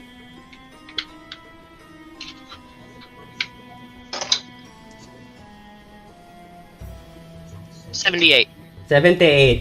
As soon as you go to the job board, a young girl runs towards you and hits you on the side of the shoulder and says, "Oh!" And then she flops, basically because of the impact, because she did not see you. Says, "Ow!" You see this little girl with tattered clothes, dark skin, and dark brown hair, human. You see someone who looks like this. And you hear a baby crying at the background as well. You see this. How old is this girl is? She's crying like a baby. He looks at you and says, "Ow. Sorry." She stands up, tries to clean herself. Excuse me. You alright? Yeah. He looks at you. He looks intimidated as the rest of you follow. Says, "Sorry about that. I'll go now." He looks at Miso. "Whoa, you look like a cat." He looks at you. Yes. And then she looks at you and says, "You look like my friend. I have a cat friend." And walking behind her, you see what appears to be another cat. What you believe to be a tabaxi at the same time. This one has a different type of fur. You see a cat walking in its 2 hind legs. Its fur is a combination of black and white and has a bow on its back. You see someone who looks like this. Give me a sec. Where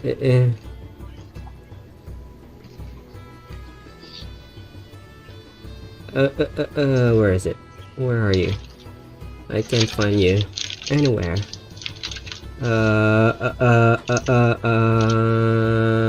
Oh no, I don't know where it is. Oh, here it is.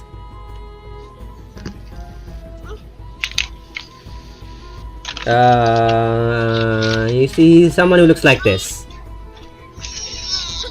He goes, Tanya, what did I tell you about talking to strangers? I'm sorry, I just hit them by accident. Sorry, ma'am. He gives you a short bow. Come, we need to go. I got work to do. He pulls the girl aside. He looks at you, Miso. Notices that you're also tabaxi. And gives gives you a side eye, and then they turn around and then walk away. You hear the girl talks to this cat person as they walk away. He looks just like you. Let's go. As they walk away from you. The job board has a note from the palace requiring adventurers or mercenaries. The reward is 5,000 gold each. Nice. Oops.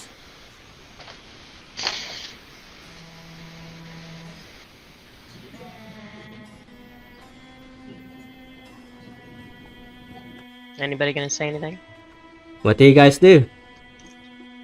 I want to see more details. I mean, mercenary is one thing, but for what? What exactly do they want us Yeah, what job do they want us to do? to do? Yeah. Let's go find out. It says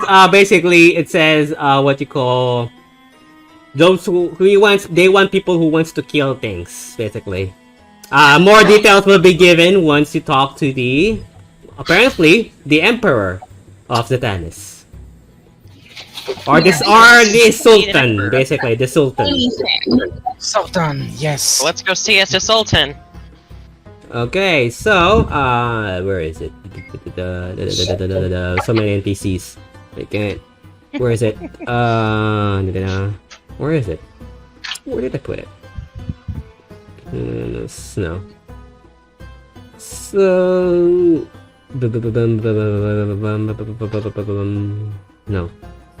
No.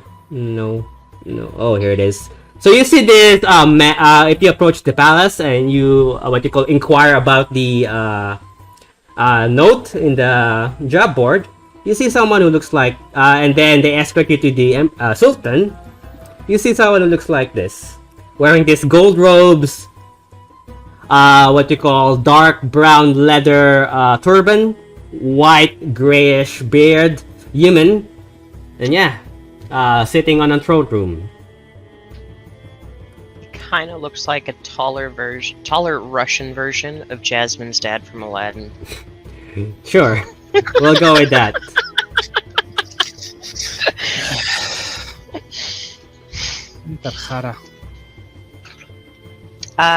Yeah, let's go see an emperor. We already there?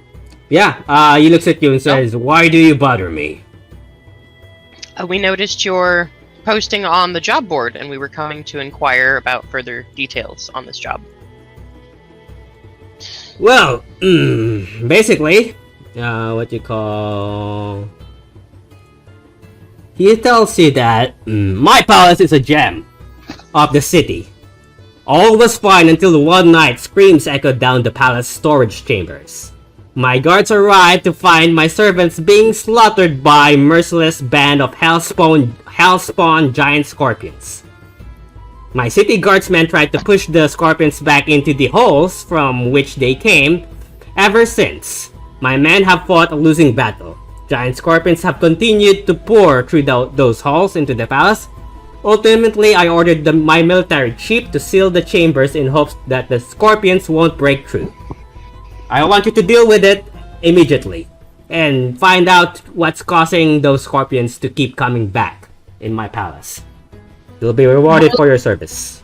What's been successful in trying to kill them one-on-one so we don't, are they like fire or stabby, or, have you been successful in killing even one of them yet? Can I roll, nature or history or whatever I can see to see if I know anything about scorpions? Yeah, go ahead. What am I rolling? Nature. Nature. I'll also roll nature. Mm-hmm.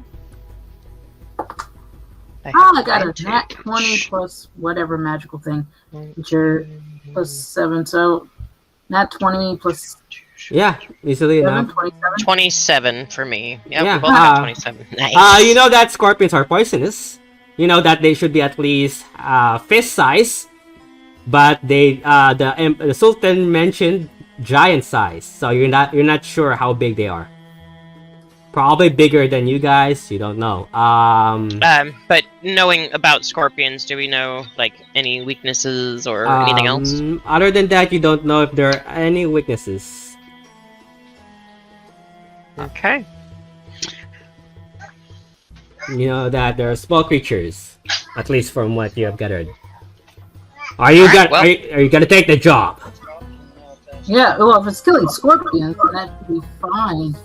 I was afraid it was like killing actual people. Or Yeah, something. I'm cool with killing scorpions. I like killing bugs.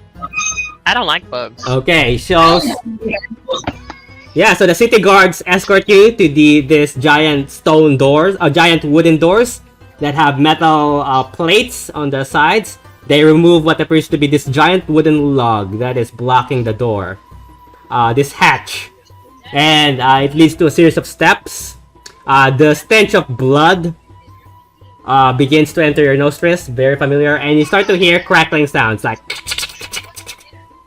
I mean, that sounds like that. You go downstairs, the guards does not accompany you. Now, as soon as you leave, the guards mention that they'll be waiting outside, and just knock if you're done with the job.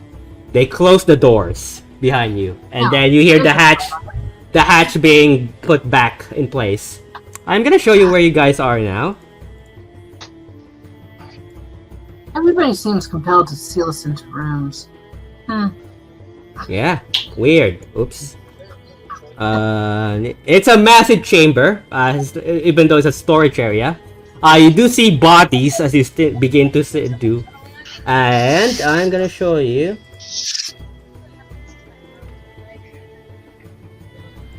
This is going to be a long one, so you guys have time. Yeah. You start to see something that looks like that. So this sandstone, this sandstone, and you see giant scorpions about 10 feet tall. They do not see you yet.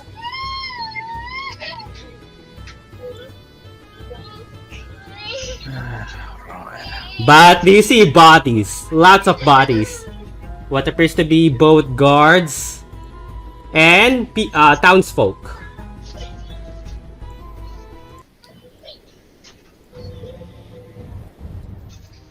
So, I just heard everybody to kind of like, when we get a link or briefly see this, we step backwards towards the door a bit so we can figure out our game plan. What you call for those people who are doing that, roll stealth check. Yeah. Okay. 16. 16, okay. The rest? What are we rolling? Stealth. So you have advantage, Mara, for wearing 31. Yep, you are invisible. Apparently. Oh, that was doing proficiency, so that was 21. Sorry. Yep. Yes. Angela and Darella and Mara. 10. Yep. I can also cast Pass Without a Trace. Too late because they already rolled. You have to do that before they roll. A Pass Without a Trace just adds... Oh yeah, because they already rolled, I can't do it. Okay, never mind. Mara, did you roll with advantage? You have advantage on stealth. Yeah, I rolled an 8 plus 2 is 10. Oh. Darella and Angela, what did you roll? I got 19. And Angela? No, Darella, sorry. 30. 30.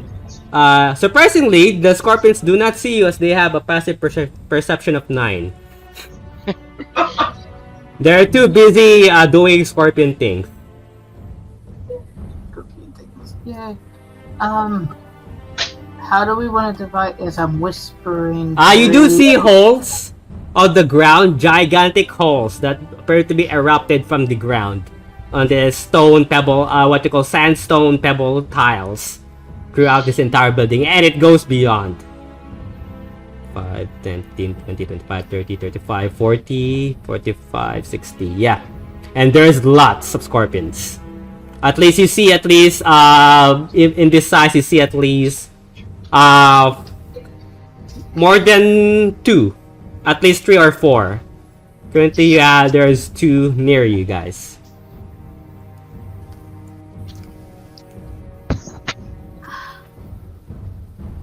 What do you guys do?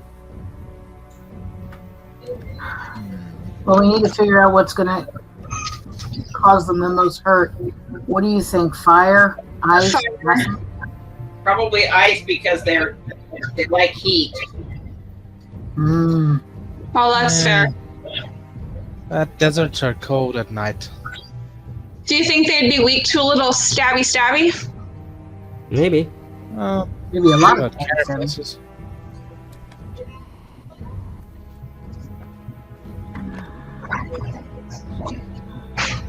I think it would be better to crunch them. What do you guys do?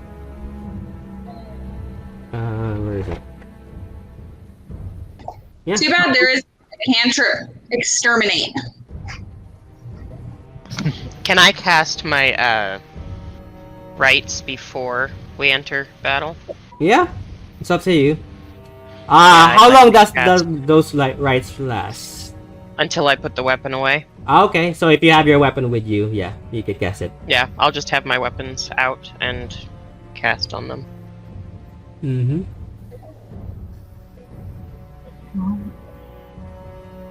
Alright, well, a lot of we were visibly able to see what, like, 60. how You see, many as far as this one. That's how so we saw it number goes 1. beyond. Yeah, there's currently at least 3 or 4, but currently there are 2 that are near you. And they're just chewing at corpses from time to time. I don't have anything that can seal those open holes, but I can, so to get anything from coming in. But, well,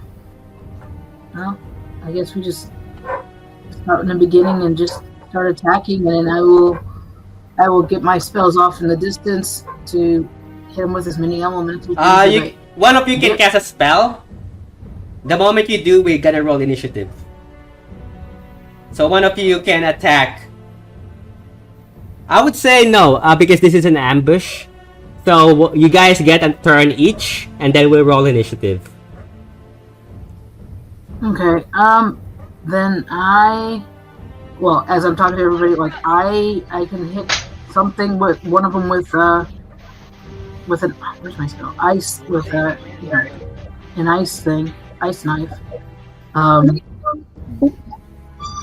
Which actually, if they're close, we gotta get them close together for ice knife to be even more effective. But I can either hit them with that, or I can hit them with Ray of Frost. 5. Do you think if I moved closer to them and used intimidating presence, it would like scare them and make them huddle together? They will attack you if you do. Yeah. Yeah. The moment they see you, they will attack you. Yeah, because at least I can do Ray of Frost and hit somebody once, or Ice Knife, but they have to be within 5 feet of each other. You can cast Fireball and see what happens. I fear Fireball in an enclosed area just for now, but I do have that. I do have Fireball. Okay. Actually, yeah. What do you guys do? You said we each get a turn, right? Yeah, it's a surprise round. So is everybody ready? I am, because mine was your interrupt. So, alright, I'm gonna attack number 1 up there. Okay, so I'm gonna go on the line here. And all we can see is one. We can't really get to the one that we see. Alright, Darella, what do you do first? I don't know. Do you just stay here or wait for the others to? Who's gonna be attacking? I'm gonna be. All attack. Okay. I'm gonna spell first before the Prepare a spell. Enemy forward. Alright, so I'll go for Vendelte first. Vendelte, what do you want to do? I'm going to move up and four swing at him. Okay. I doubt Toxin will do anything. That's why I'm using my. Okay, you can only attack once, basically. As an no, yeah. No, you can technically attack twice because it's gonna be a normal turn as right. Okay, roll to hit as you suddenly charge forward. Okay.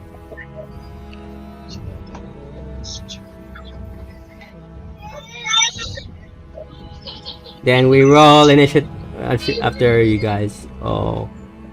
So that is a 26 to hit. 26.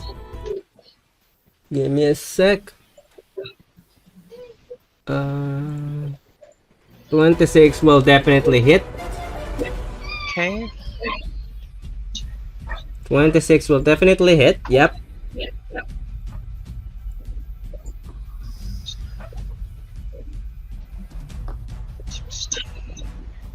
Plus D6.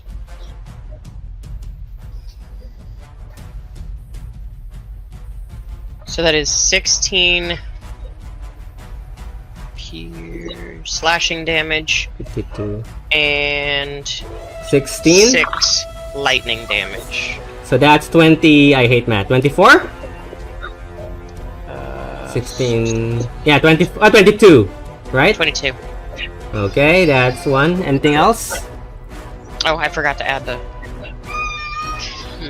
So make that 24 with the +2. 24. Sorry. Okay.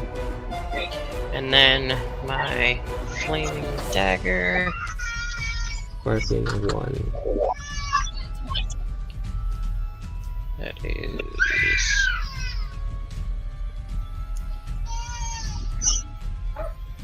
18 to hit. 18 definitely hits. Roll damage.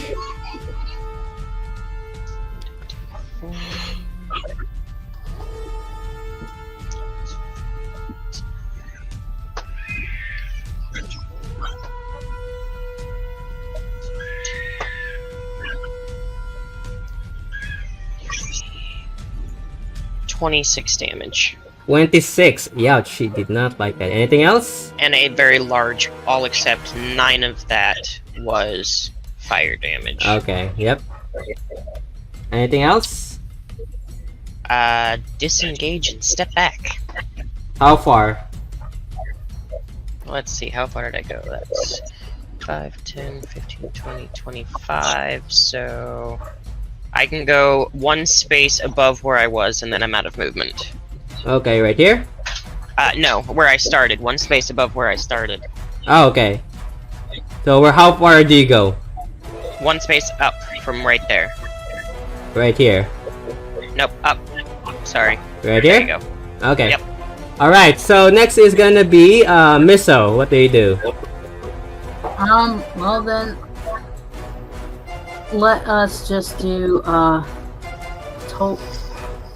Oh, because they have them. Let's do toll the. Forgot to add my sneak attack. Dang it. Yep. Yeah. I'll do toll the dead on number 1. Okay, roll to hit. That's that. Okay. So we get the d20. That's 11 plus. 11 plus 8. That's. Yeah, 19. that hits. That hits. Roll damage. Okay. So damage is going to be 3d12s. Oh, yeah, you killed it. It has 2 hit points. Okay. So I won't roll then. Number 1. Yeah, it's pretty much dead. Anything else you want to do?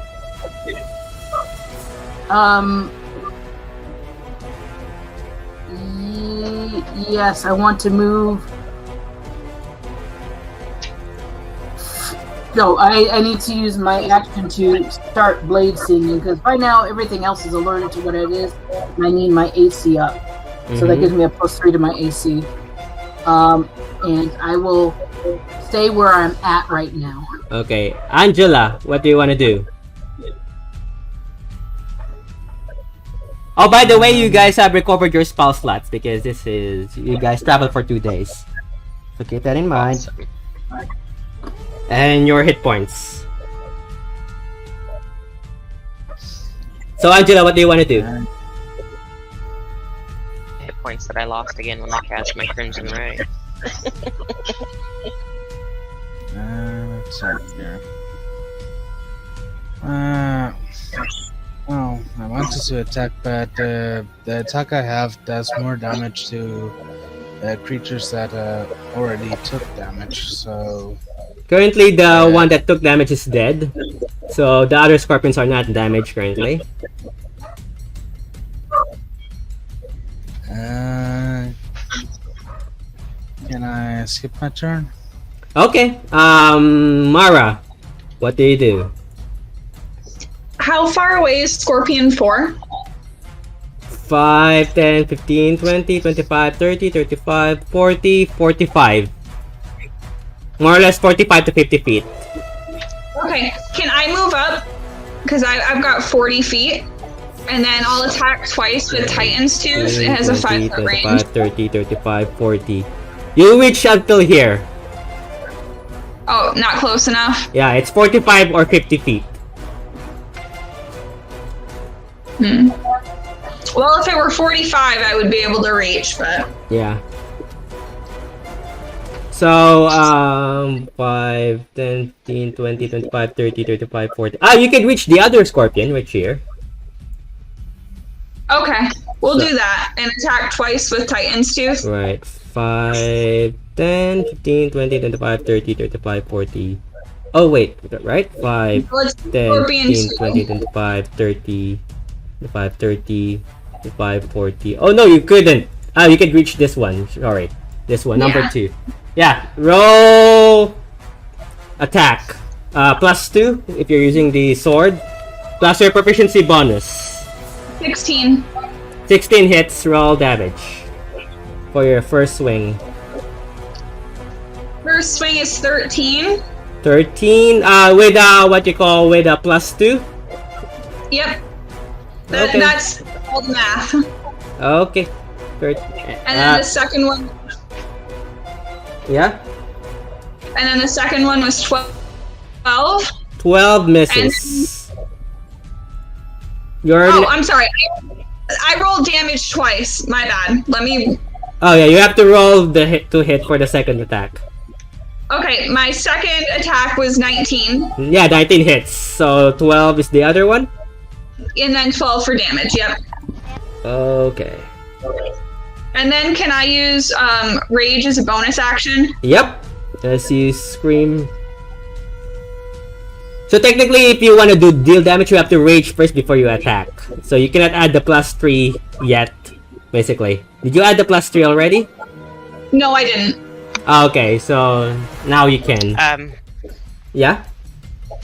Just, I'm gonna step outside for a cigarette real quick, but I have my next turn all planned out. If there's a monster I can reach, and it's in chat. Okay. Got it. But I'll still be able to hear you, I just won't be able to see my screen. Okay, got it.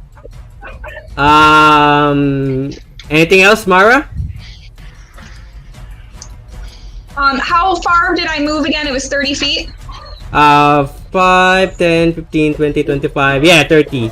More. I'm gonna move 10 feet back. He will have, if you move 10 feet, he will have attack opportunity at you. I'll stay right there. Okay.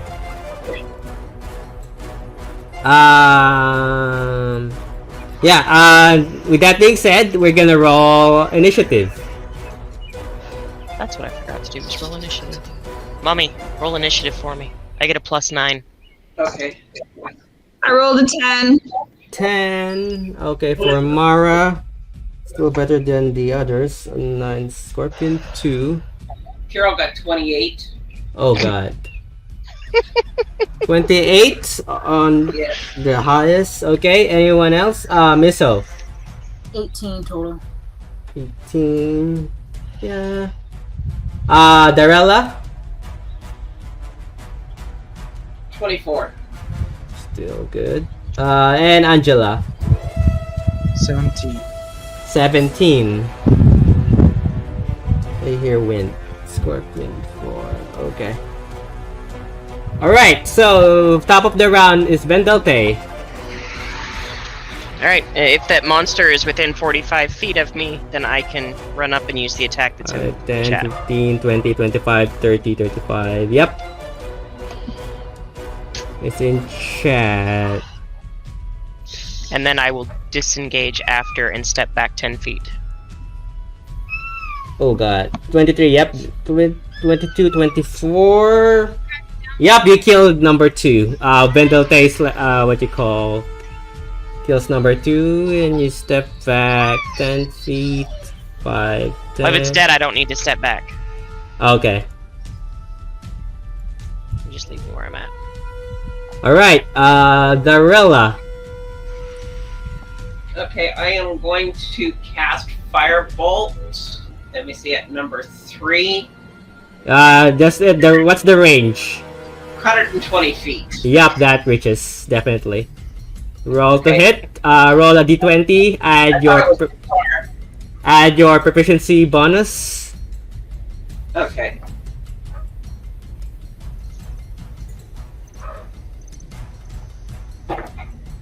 Okay, I got a nat 20 to hit. Okay, that definitely hits. Roll damage and multiply it by 2. Okay, let me see. Let's see if you guys could clear this. Then.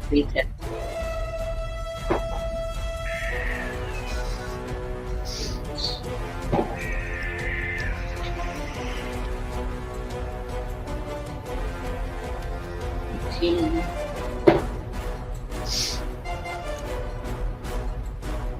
38. 38 damage. Ooh, 52. Give me a sec. On number 3. 52 minus 38. I hit math for. Yeah. Anything else? Nope, too far away. Okay. You also have movement. Just. Yeah, I know. I'm good right where I'm at for now. Okay. Next is gonna be Miso. Okay, I want to move 30 feet forward off to your left, please. Right here. Yeah, 'cause I'm trying to see like, off to, number 4 is what I want to see. Yeah, that's the one I want to go and attack. I want to hit them with the...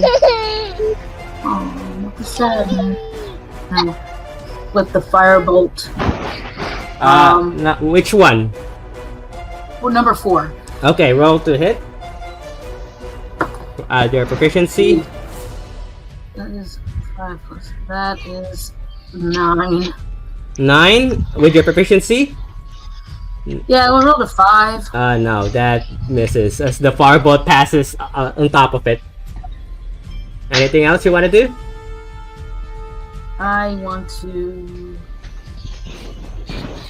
Nope, I'm good. I will stay where I'm at. Okay, enemy Scorpion number 4 sees you attack and it's no. Yep, and he's gonna 5, 10. How much movement does he have? 40, 15, 20, 25, 30. He's gonna attack you as you have angered it with 2 claw attacks. 14.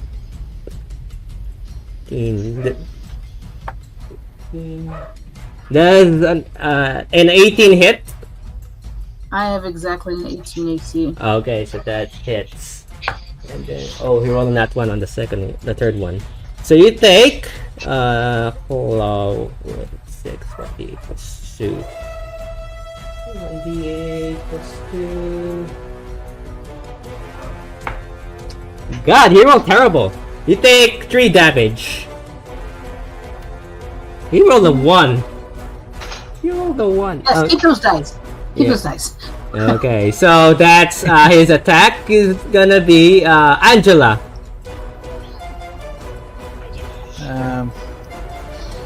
Is Scorpion 4 damaged? Mm-hmm. Yes. No, it's not damaged. But 3 is damaged. Yeah, 3 is damage. It's 5, 10, 25, 30, 35, 40, 45. It's 45 feet.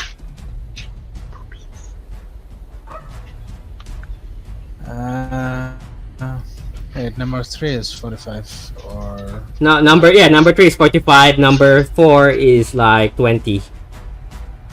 25 feet.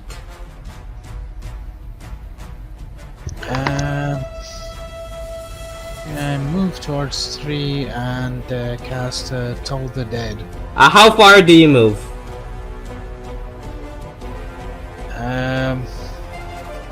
30. 5, 10, 15, 20, 25, 30. Toll the Dead, roll to hit. Let's see. Is it with my Plus your proficiency. When you cast a spell, it's plus your proficiency. If you're proficient with spells.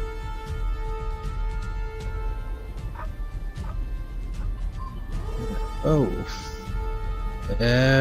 24. Yeah, that hits. Roll damage.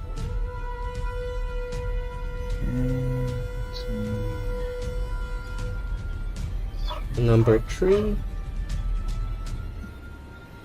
22. 22. Yeah, you killed it.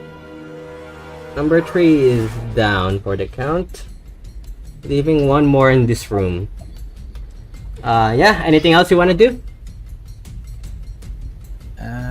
No. Alright, next is gonna be nope. They can't.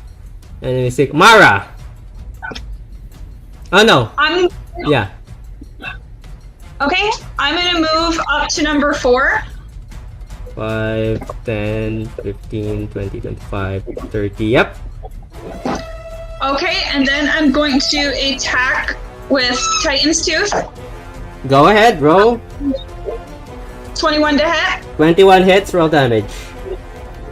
Scorpion. And it's plus 3 for melee because of rage. Yep. So 3, 9 plus 3 is 12 for the first one. 12 to hit? No, 12 damage. Yeah. 12 damage is number 4. Give me a sec. Number 4. Yep, 12 damage. Second one, roll to hit. Oh god. 13. 13 misses, unfortunately. Oh, shoot. You have a +2 when you roll the remember, we have a +2. Did you add a +2 to your Okay, then 15. Yeah, Sorry. that just it. So every time you attack with the sword, you have a +2 to attack and +2 to hit to damage. Okay. So yeah, So- second one hits. So 8, 14, then plus so 17 damage. 17 damage. Yep, it's still standing. Anything else?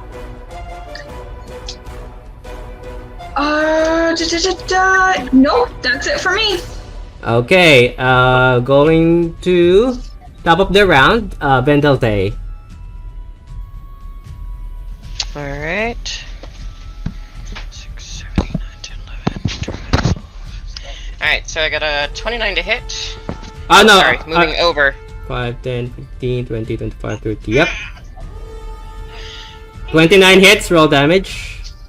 That's 16 slash plus 6 Oops. lightning, so 22 for my first attack. 22, I think you killed it. Yep, yep, second attack. Second attack is 9 plus 9 piercing and 6, 7, 8, 9, 10, 11, 12.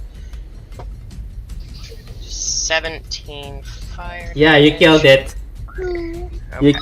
You killed it. Currently, this room is now empty.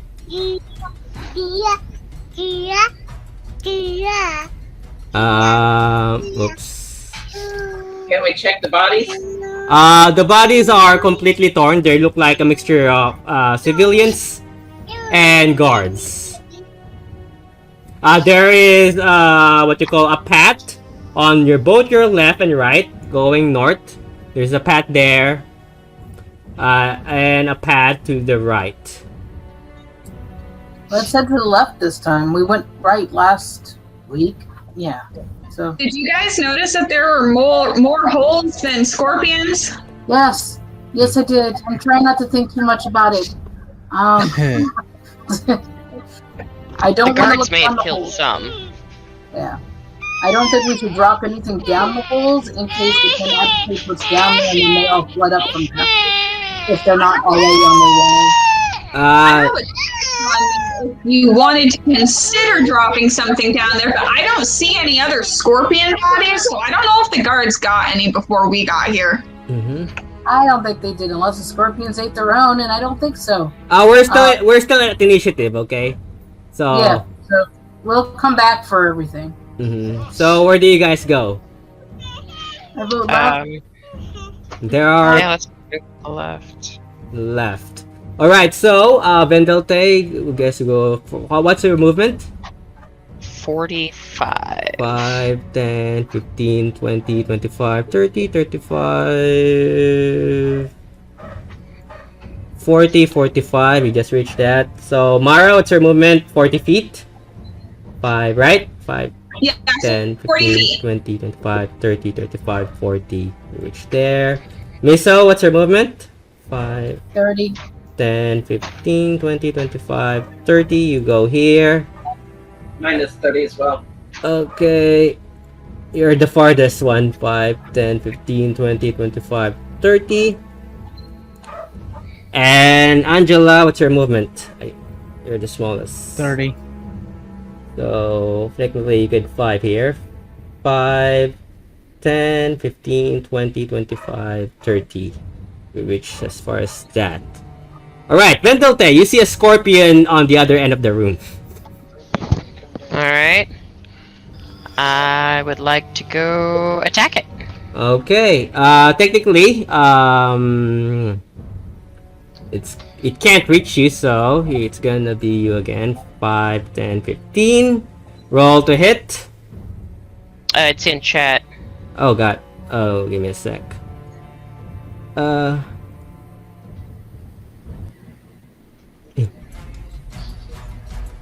29. Is it not 20? The second one? No, Okay. it's an unnatural 20. 26. That's 40. 40. I hate math. 46. 48. 50. No, 50. Yeah, 4 on scorpion number. What's this? Scorpion number 5. Okay. Next is gonna be Darella. I would like to disengage and move out of the way. Which way? Back to the path? Out of the room. Yeah. Okay. Just set me off to the side there, so if anybody wants to stand in the doorway and attack Okay. or move in, they can. Got it. Darella.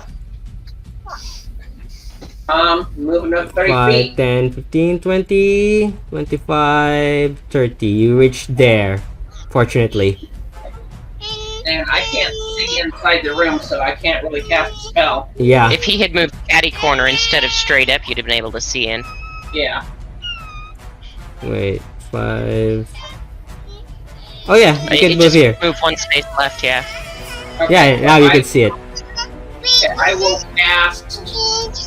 Let me see.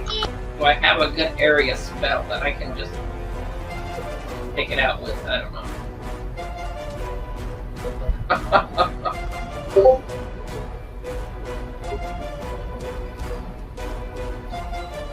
You guys will be meeting one of my favorite NPC very soon.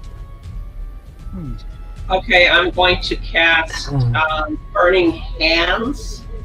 That's not okay. That's not a ranged spell though. Yes, it is. Wait, Burning Hands is? Yeah, you put your thumbs together and flames shoot from your fingers. Then the Burning Hands. Give me a sec. Because technically, it's the sorcery. As you hold your hands, thumbs are finger. Oh yeah, thumbs. Yep, thumbs are I mean, it's got to be spread. within 15 feet of me, but you know.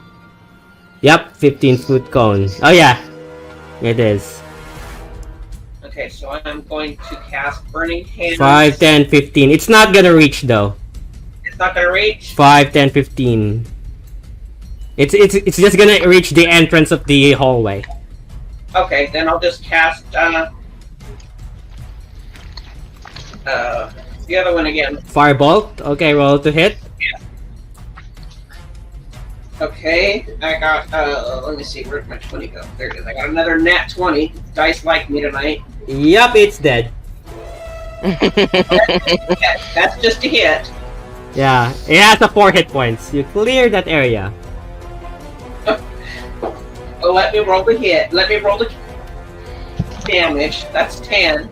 Nope, it has 4 hit points. It would. I know, I'm just... Adding it up as you can. Yeah. So I would say all of you would have gathered by this point. 14. 24. So do you guys all go in? Yes. Yeah. The total hit points he would have taken was 36. Yeah, it's. Are we still in initiative? Currently no. Okay. So you see a path going to your right, and if you go there and look at it, oops. If you go there to look at it, there is a massive hole about the size of a crater. There's this massive crater about 20 to 30 feet huge, deep, and you hear crackling sounds as if there's something underneath it. Like this. Oh boy. Like. Let's go backwards and go around the other way, just in case. We can still come back. We'll probably make it back the same way to this hole, but let's clear the other area first. I recommend it. I That'd be a agree. good idea. Okay. Because that's too narrow of a going around, so. I'm not even gonna bother. You do see a scorpion on the other end of the room just waiting. So, to give you guys a quick perspective, this is what I'm gonna do. You guys all walk there. There we go. Alright. You guys, I would say because it can't reach you, you guys will take turns. Because it's just gonna stand there unless one of you goes in there. Right. Because it's too big to fit on the hallway. I want to firebolt him. Okay, Come here. roll to hit. Come on, this time be good. Okay, so then that was 10 plus 9. Yeah, that hits. Okay, so then that is 3d10 damage. Mm-hmm. Where are you?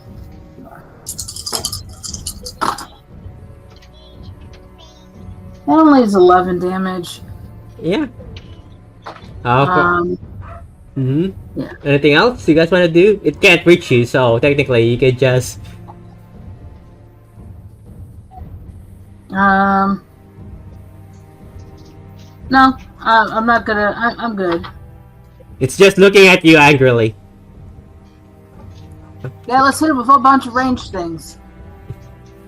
So, whoever's next. Yeah, Alright. now it has damage. Yeah, Angelo, are you gonna cast a spell? Yeah.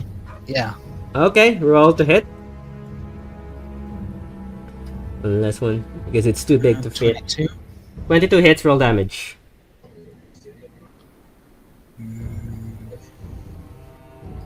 23. 23. Is that a cantrip or a spell? Cantrip. Oh, cantrip. 23 damage. Okay. Yep, it's still alive and wiggling. Barely. Mm-hmm. It's torch or scorch on the other side of its body because of the fireball. Anybody else want to go in for an attack? You Can I guys- just like in there and like stick my Titan tooth in it for like the last go and be like, "You Yeah. didn't take this down without me." Okay, so do you have to go inside the room considering you don't have a spell? He's not gonna attack right away anyway, so. Yeah. I'm going in.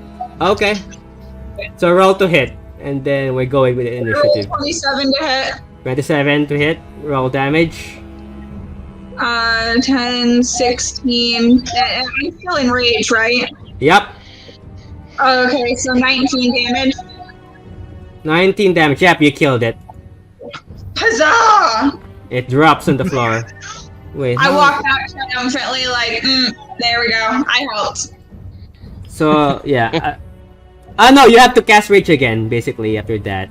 Yeah, you have to cast rage again. As long as you. No, actually, do you?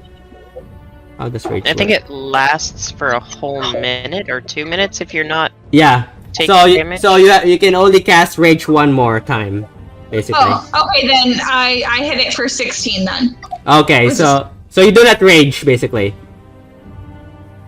Do you Okay, so we Yeah. hit it for 16. Yeah, it hits, and technically you kill it Okay, because it had 4 hit points.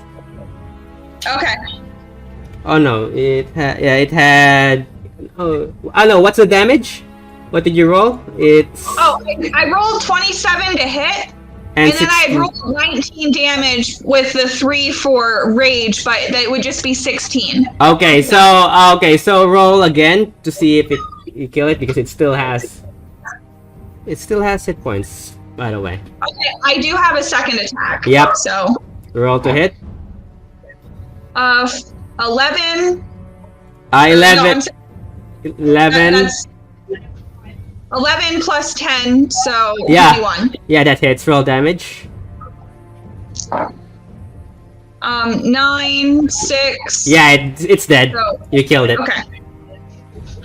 You guys clear the area, and if you guys proceed, you see another end of the hallway that leads to the giant crater. That's where we're gonna go. Okay, you guys go to this. This is about I would say 40 to 50 feet deep, below ground. It's just rocks and rubble as you crawl your way through. It is big enough for you guys to stand even. And you reach this massive, what you call, cave, basically. And you hear this chickering, clicking sounds. You do see a female figure in the middle of this cave. White hair, human, dark skin, with red velvet dress that is torn on the sides. And she appears to be unconscious. Oh dear. Is this May I? below or in the I can cast Cure Wounds on her. Who is approaching her? I will investigate, see if she's still alive.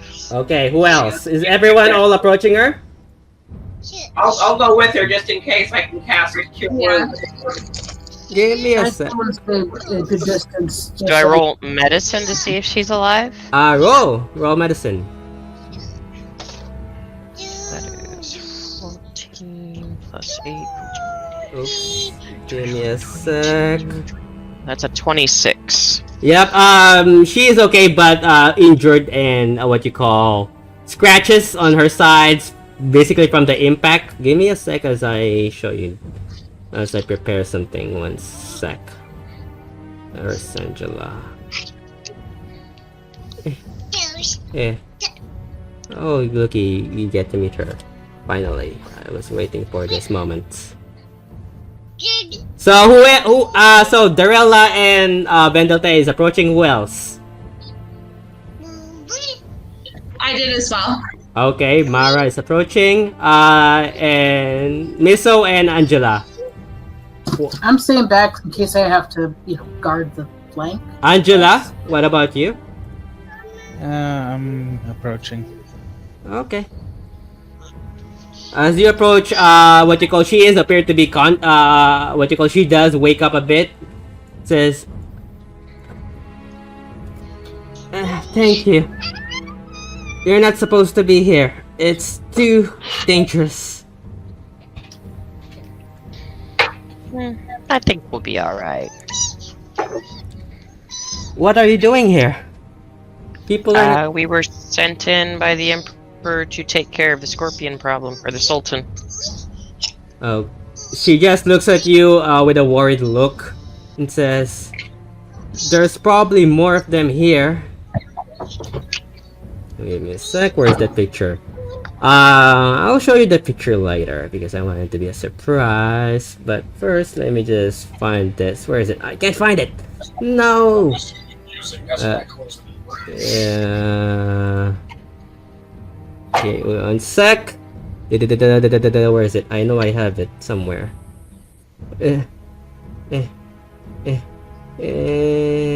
Oh no, it's somewhere.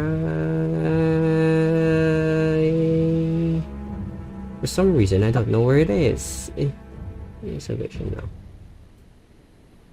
Okay. Oh god. Give me one sec, guys.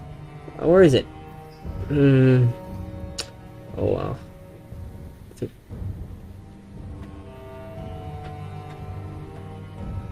I don't know where I put it though. It's not here. What you call? She does look at you, still concerned, basically. What do you guys do? Would you like us to mend your wounds or assist you out of here? I'm fine. I think I can stand up. You do notice that half of her body is underneath the ground. We might need to dig you out. And as soon as she looks at you and says, and then suddenly she smiles and says, "Oh, don't worry, dear. I can dig myself out. I'm as Vendelte. She's gonna attack you." Of course she is. She's a scorpion lady, isn't she? Maybe. Scorpion mama. She's gonna attack you with her sting. 6. Can I use uncanny dodge? Yeah. I mean, he rolled terrible. 6 plus 10 plus 6, 12. You managed to dodge in your way as she begins to rise up, and the ground beneath you begins to shake as her lower body appeared to be a giant scorpion. I can't find a picture of her body, but I can show you what she looks like. She looks so like. How much damage did I take? No, she missed. It's a 10 to hit. It's a 12 to hit. She looks like this.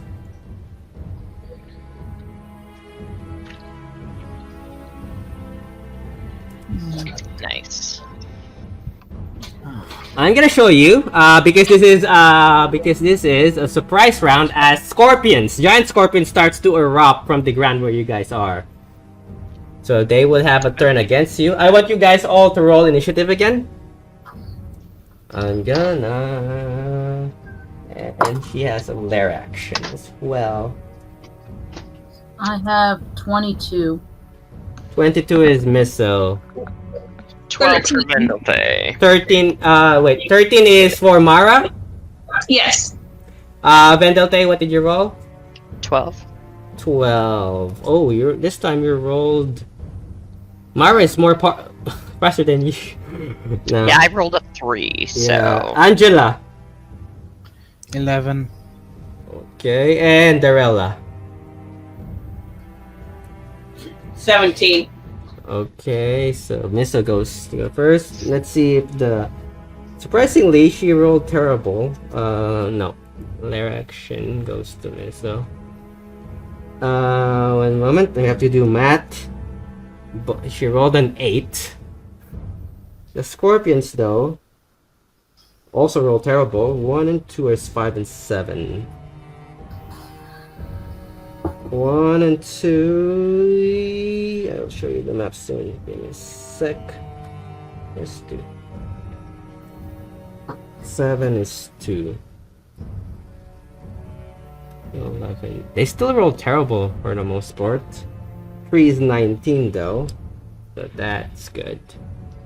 And Mara Darella is 17, so there it goes first. And then 5 is 6. They're terrible. Oh wait. And then 6 is 6. No, 6. Scorpion 6 is 11. Which is gonna be Alright, I'm gonna show you what the place looks like. Give me a sec. Basically, her scorpion body is like massive, but the upper part is human. So it's the scorpion size. She's about at least 15 feet tall. Wow. I'm gonna show you what the map looks like. Window. You should see it right now. As you enter this cave. Alright, so they do get an opportunity attack on all of you. For those people who went to go close to her. So, Scorpion 1 will attack Mara. Oops, that's clock 15, 21. That's misses. 8. Does a 21 hit you? Just barely. And a 14. That's a 14 does. How about no? Does a 14 also hit you? No, my AC is 20. Okay, so you take 6 damage for that one. Enemy 2 will attack Darella. 3. I'm guessing that misses. Oh, not 20 on that one. And a 2. Both. So you take 4 damage, Darella, as the scorpion claws you, basically. And now, the queen will get to attack. Multi-attack. Where is it? 2 attacks and 1 sting attack. So he's gonna attack Vendote. 4 plus 8, that misses. 7 plus... Oh no. 4 that. 7 plus 6, that also misses. Oh, he rolled terrible! You judge it all the way, basically. Surprisingly. Next to Vendote, I'm going to take out my wings and yeah, we're gonna roll initiative first because no, we're gonna do this in initiative basically. Let me just say 4, 9. All right, so top of the round, Miso. Basically. Okay. Oh, that's gonna be fun. I am going to attempt to cast Scorching Ray at the Queen. Technically, they are blocking the path, so you cannot target the Queen. Over. Well, you said she was 15 feet tall, though. Oh yeah, yeah, so she's yeah. above them. Yep, actually, yeah. I'll give you that. Because it's fireball, because everybody's too close. Yeah. Since I have gift of the Silver Dragon. Oh yeah. Technically, wait. I protected somebody that's standing next to me by taking out my wings and giving them 3 extra armor. Okay, it doesn't really matter because all attacks of her miss. Okay. Mm-hmm. Yeah, it just means I still. But if you do that for when your turn comes, then I can do fireball afterwards. But I'm going to attempt Scorching Ray at level 5. Mm-hmm. Go ahead. Which means that'll be 7 rays I have to individually roll for. All 7 will be going towards the Queen, though. Okay, got it. So it's going to be a d20 plus 9. So, first one, 16 plus 9, 25.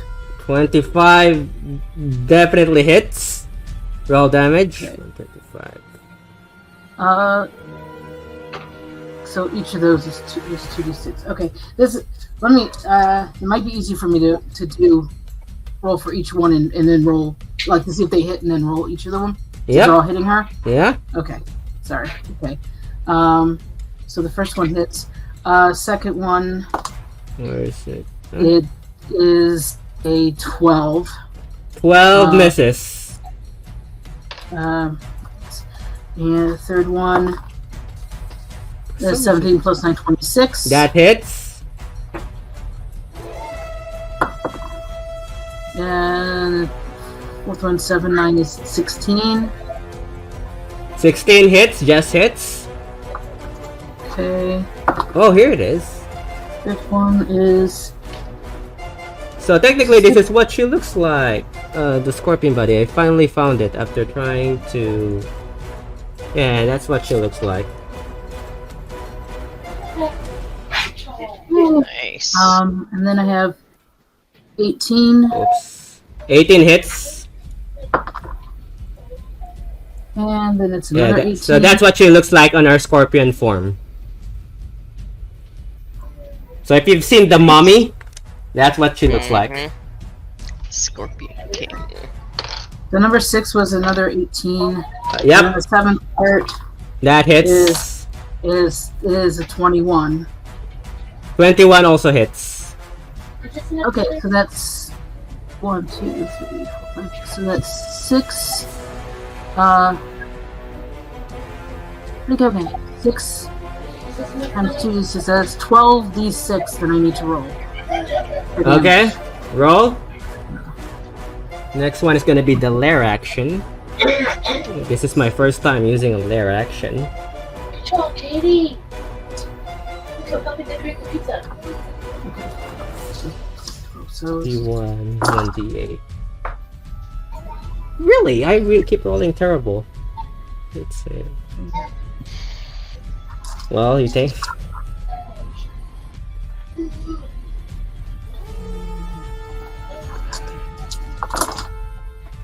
One of my favorite characters that I made. okay, so that's gonna be. Oh gosh, math. Okay, so that's 15 plus 14 plus 11. 40 damage Oh, all in all? total. Yeah. Okay. 95, she's not gonna enjoy that. Anything else? I'm going to recast Blade Singing on myself. So that's as the bonus to get my AC back to 18 again. Okay. And I will stay where I'm at. Okay, next is gonna be the lair action. So, I want all of you to roll a Constitution saving throw.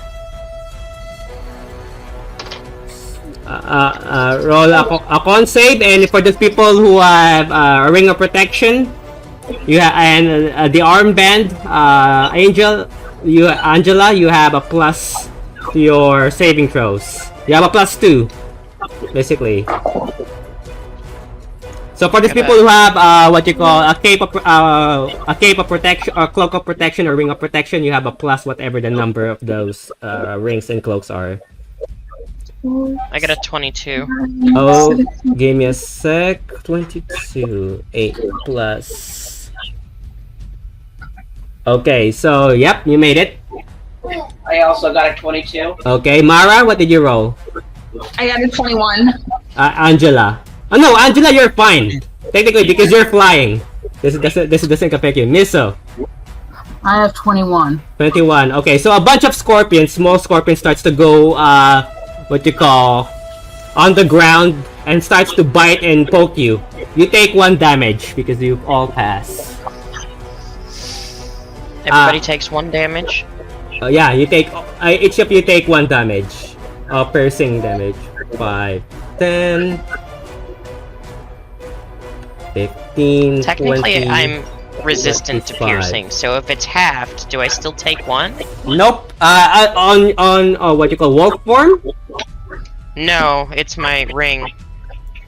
Okay, so no, you do not. Okay. So that's that. Enemy 3 will attack Darella. Give me a sec. So I'm gonna put up one of my wings to Okay. add 3 to my armor.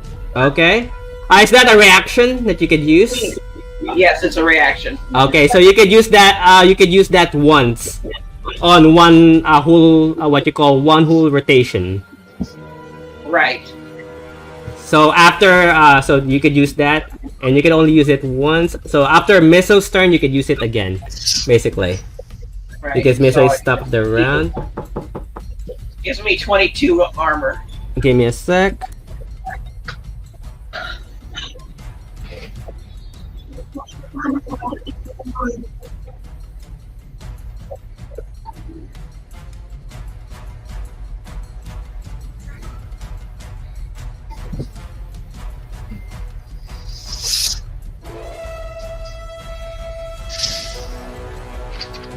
Sorry about that.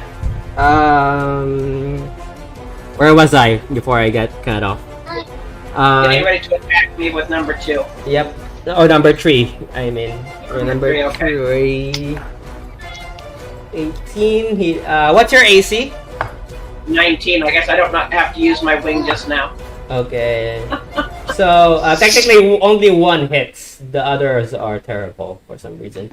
I still rolled terrible. So you take. My armor is 19. Yeah, you take 5 damage. Okay. And then Darella, it's your turn. Okay, I am going to cast Wall of Fire. On where?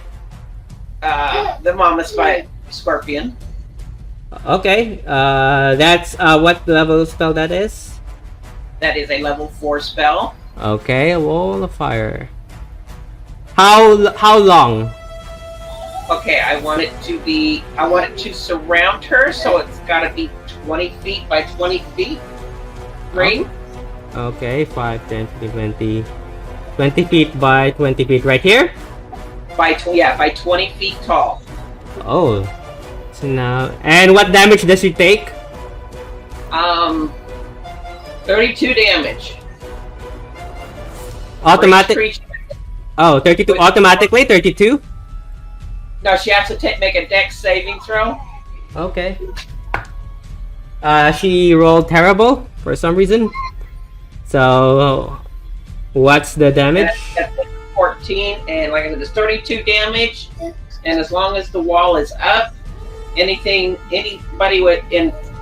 that is within 10, any creature within 10 feet has to make the same dex throw or take the same damage. Okay. I think it says, I'm not sure if it's creature or if it's... Yeah, it's creature. It has to be creature. And you guys, as well as you guys. Yeah. So roll dex save. And you add whatever dex bonus you have. Ooh. Okay. So number 1 makes it, number 2 failed. Number 2 takes 32 damage as well? Yes. And this is for each round that the wall is up. Okay, so Mara and Vendelte roll...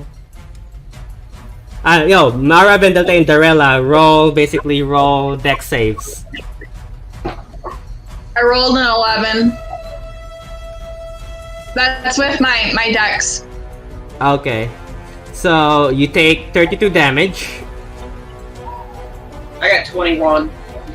What? 20 plus 4. Okay, so Vendelte, you take half basically. So 16 damage. What kind of damage is this? Fire. So 8. Okay. What's your intelligence? I don't know. What's your charisma modifier? Ooh. Darella. My charisma modifier is... Where is that? 8. Plus 3. Plus 3, 9, 10, 11. Oh no! Mara, you take half of 32 because you just made it. So your saving throw is 11. But it's a 14 dex save. It's what it's supposed to be. Oh, it's a 14. I thought it was a spell dex save. So technically, you take 32, Mara. And both of you take half. So 16. So 32 number... Scorpion number 1. Who blasted us with fire? Darella.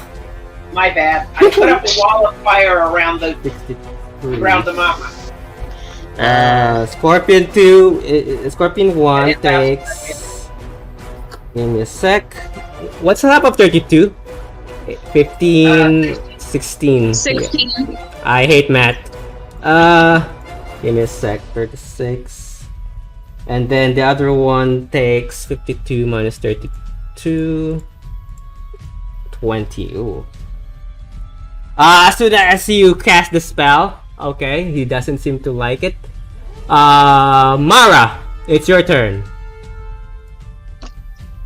I'm gonna attack creature 1 with Titan's Tooth. 23 to hit. 23 hits. 9 damage. 29 damage on when good 60. If we jump back up 15 feet. This is per round, right? The damage? No, it lasts 1 minute. Oh yeah, so it's per round. So yeah. Yeah. All right. Second one. 11 to hit. 11 misses. You also take roll another dex save.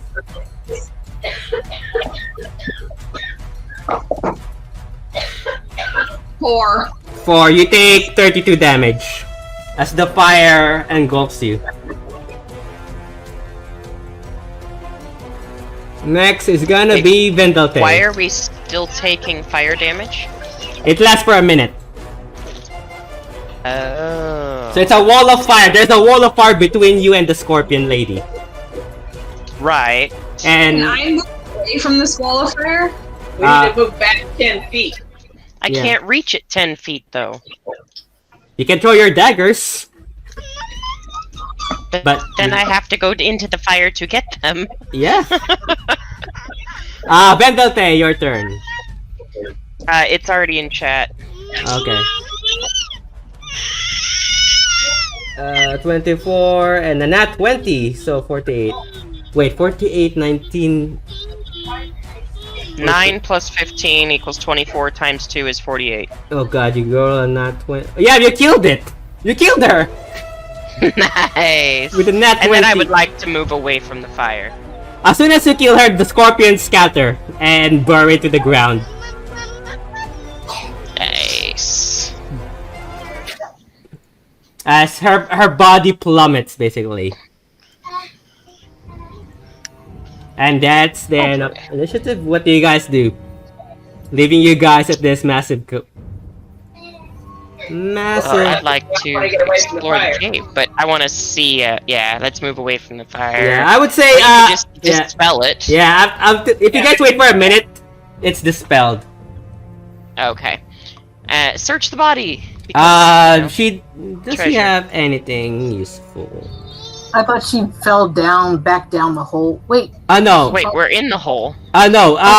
Yeah, it's not. It's the hole is not deep. It's just like what you call about 10 feet deep. It's not. It's a small crater. It's not too deep because half of her body is basically below the ground. Should I roll investigation? I need her stinger. I want to cut off all the scorpion stingers that we've killed.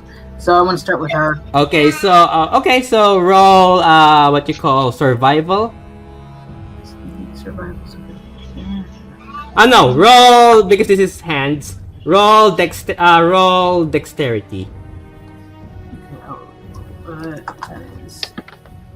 If she needs tails, I'll help her. With advantage. Roll with advantage. Okay, let me do that one more time then. Add your dexterity modifier. That gives me only a 13. 13. You couldn't. It's very tough. Your weapon is not digging to her body at the very least. Roll another one for the other scorpions if you want to do that. Could I give it a go? Yeah. Chopping it off. Yeah. So that is. You said it was which one? Dex. Dex. The AC will be higher because missile That's a failed. 23. Yeah. You managed to chop it off with your fire dagger. You now have a giant scorpion tail. I will hand it over since she's the one that needs it. Yeah, so you now have a giant scorpion tail. I may not be proficient in a sickle, but this will probably be very expensive to sell back to for component shop for anybody, unless anybody likes sickles, because they baby giant scorpion tails. Mm-hmm. I'm proficient in anything martial or simple, so. So you can get a. I would say it would not. Oh no, it would not fit your bag of holding. Too big. Yep. Unless you're just cutting the end of the tail, then it's. How Yeah, big not would the it be? entire tail. She just wants the end of it with the stinger. Oh yeah. Yeah, because for the sickle for the component, it just said it just says giant scorpion tail. Yeah, it would be. It's bigger than a crate. For the stinger. For all of them, or just hers?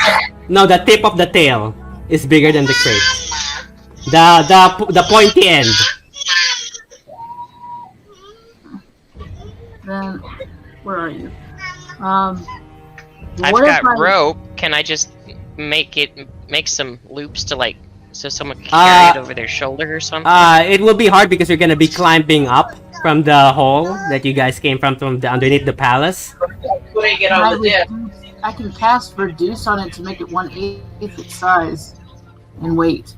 Would that make a difference? What reduce? What reduce size? The spell I have is a enlarge reduce. Do you have it prepared? Do you have the spell prepared? Okay, Yes, that if is you right. have it, then yeah, you can cast it and it would be enough to fit in your bag. How long does the spell last? Let's see. Casting time on it for a minute. I'm trying to verify that. Target will use normal until the spell ends. Disadvantage. Can't reduce here. What's the duration? It has a target. It doesn't show a duration on here, so I'm not sure about it. I've never used the spell before, so. It's the concentration up to 1 minute. That's what mine says. Oh yeah, so you can it's gonna be a minute. So it's gonna take you more than a minute to climb up. So no, it's not gonna be enough. That is a bummer. But if she casts it and I cast it on it again after, a minute. Oh yeah. And then we just hurry up and run up as fast as we can with the drag after it. Okay. The main part is coming out of the hole. Okay. What about the flying disc? It can only go up 10 feet. Oh. Okay, so I would say Miso roll acrobatics. No, athletics. Athletics. Sorry.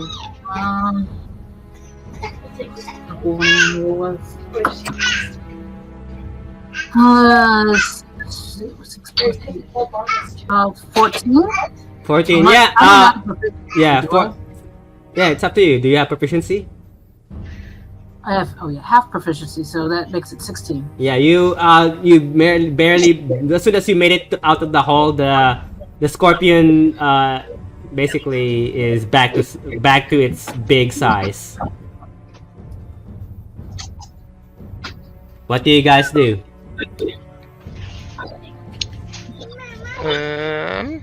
Did I find anything on her body? No. Okay. She doesn't have anything useful. She's very primitive. Alright. Then I guess we can just go collect the reward and see about a ship to get across. Okay, so the reward is 5,000 gold for each and one of you. And did we get each of the other ones, or did I need to roll for each of those for... roll what you call a dex for the group. 5,000. You got 17 on that one. 17? With the 17, technically you roll a d6.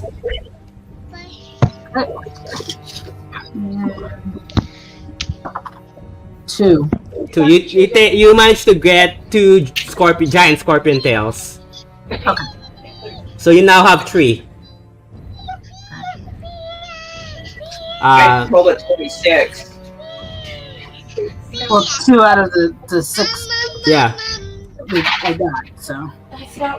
I rolled a 26. Did you also carve scorpion tails? Darella? No. I just thought I'd help her with it. Okay, so she can roll it with advantage, basically. So technically, you still get 2 because she succeeds either way. Anything else you guys want to do as you guys leave the chamber? I'm gonna go out and have a cigarette. Okay. I can hear you outside. Nope. I'll follow everybody else while. Okay, so they each do and whatever it is they wanna do with okay, them. so each and every one of you gets 5,000 gold for this quest. So add that to your character sheet for killing the Spider Queen. No, the Scorpion Queen rather. Do you guys ride a ship? We still have time. Yeah. Okay, so with that being said, as you guys ride a ship, you have to pay 2,000 gold pieces per person. So technically, you remove 2,000 to ride the ship to. Where do you guys go? To Nordshire, I believe. Oh no, Nicodranas. So before we leave on the ship, could I sell those giant scorpion tails since we can't hold on to those? Okay. And drag them around with So us? you have 3. Yeah. People will pay, I would say, 600, 1,200 for the tree. 1,200 gold. For all 3. For all 3. So now you have. So I 1,200 gold. All right. So do you guys take a boat? Hello. Yes. Okay, you got so pay 2,000 gold pieces. So remove 2,000 from your inventory. Oh, including them. And then it's gonna be a week's travel. So I'm gonna roll 1, 2, 3. Angela, I want you to roll a d10. D10. Let's see, guys. 2. 2. Give me a sec. Let's see if you guys die. With a 2. That can't be good. 2. What they hits a rock and okay, so as you guys are traveling, the ship does hit a rock, like the Titanic, basically. And obviously the captain has to halt the ship and have it repaired for 2 days. So it does take you 9 days to travel by sea until you reach. It could be worse, but the travel sea ship. Yeah, it does take you 9 days. As you reach Nicodranas. Basically, you see this, basically, Darella and Ventelte, you already know what this place is. But, the rest of you see this beautiful city, basically. On top of the hills, these colored buildings that decorate the place, and you see, ships, birds, or seagulls. And you see something that looks like this. I'm gonna show you. I'm pretty sure you already saw this, but window, no, tab.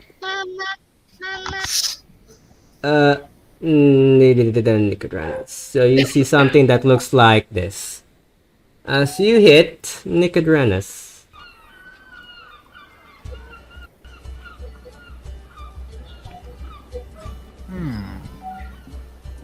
So you see at the far left corner there is a mountain that is carved into some sort of female deity or god. You see these colored roofs that decorate the place. You see a massive landscape behind the city itself. There are lots of seagulls. Salt water begins to enter your nostrils, your nose, basically. And yeah, you hit what appears to be the city of Nicodranas. Nice. What do you guys want to do? Do I have a map? Where's the map of Nicodranas? I'm pretty sure I do. Any jobs? There are none currently. Okay.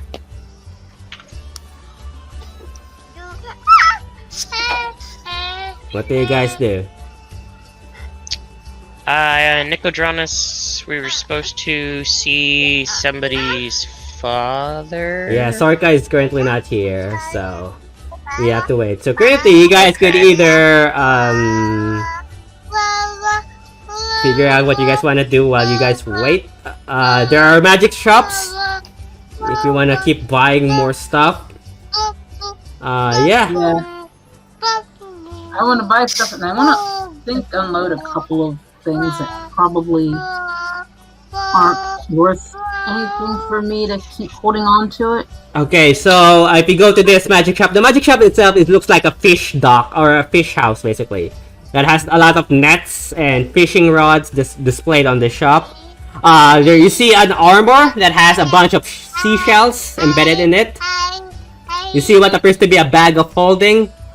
You see another armor, a scale mail that has this light blue scales embedded in it.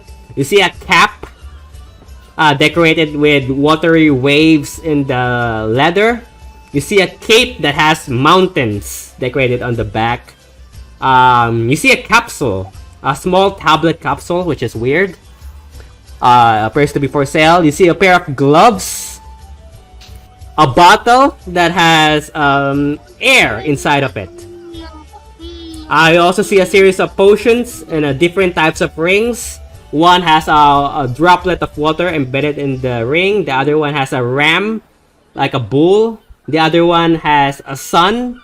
And the other one is a picture of waves. You see a giant harpoon. You see a missile. You see a lyre. Or a small guitar, basically. You also see a spear.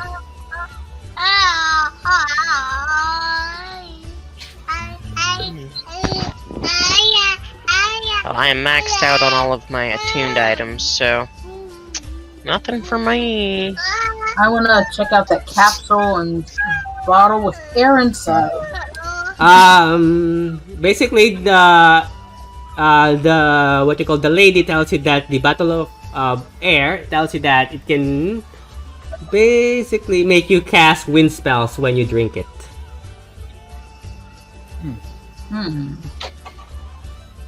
It's a one-time use. When the bottle of red. Give me a sec. What is it?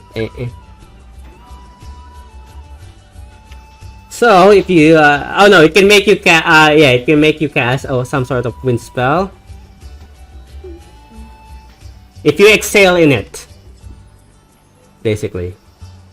It is 200 gold pieces. Okay, I'll take that. Okay, it's called player. I think it's in Player's Handbook. I'm not sure, or in D&D. It's called Battle Breath. So if you when you exhale to it, you can cast the spell. You could. Where is it? For one. Not a one-time use, or it is a one-time use, I believe. I'm gonna put it in chat.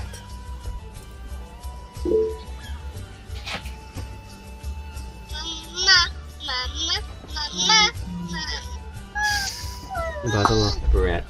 I'm not sure if it's in D&D Beyond.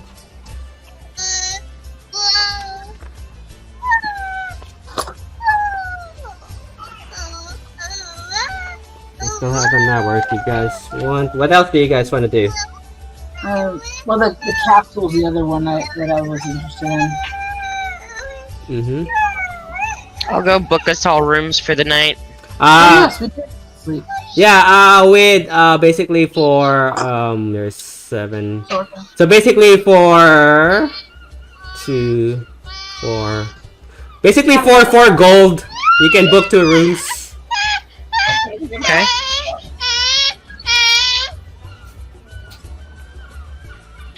What do you guys do? Anything else? What was in the capsule? Oh yeah, the capsule is, what is it? Where is it? Pleasure capsule. Treasure. You said 4 gold, yeah? Yeah, 4 gold for 2 rooms. Okay.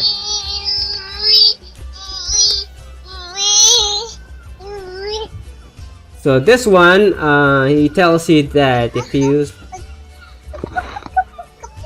It's weird because he tells you that it's made of beeswax, basically. Blended in sand. Beeswax. It's a consumable. It's a one-time use. It makes you swim, without any problems. That'll be handy later. It would, because I don't know my skills up to the thing. How much is that? I'll get that too, probably. Roll a d6. D6. 6. Oh, there are 6 of them, and it's 100 gold pieces for d6. I will buy all 6 of them then. Okay. Treasure And then capsule. what? Yeah.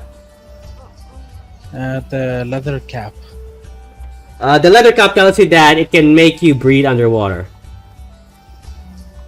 Oh, Nice. Treasure capsule. Do you buy it? I think. Does it have charges or attunement or? Let me check. So basically, each city is themed depending on which city you visit. It is not an attunement item, so technically, you can just put it on and it will work. Nice. So it is basically it's 300 gold pieces. Do you buy it? Yes. Okay, so remove 300 gold pieces. It is a cap of water breathing. It is in D&D Beyond. Mara, what about you? Are you gonna buy anything? I'm gonna pass. Okay. Well, between the scrolls and that cap, we should be set. Scrolls, I guess she has the spell now, not just the scrolls. Mhm. I have the spells and the scroll, so at least it's like backup. Nice. I got a lot of stuff. I think I need to could drop some things. Still have an hour. Yeah. All right. I need to get rid of some junk. I mean, some interesting items, I should say.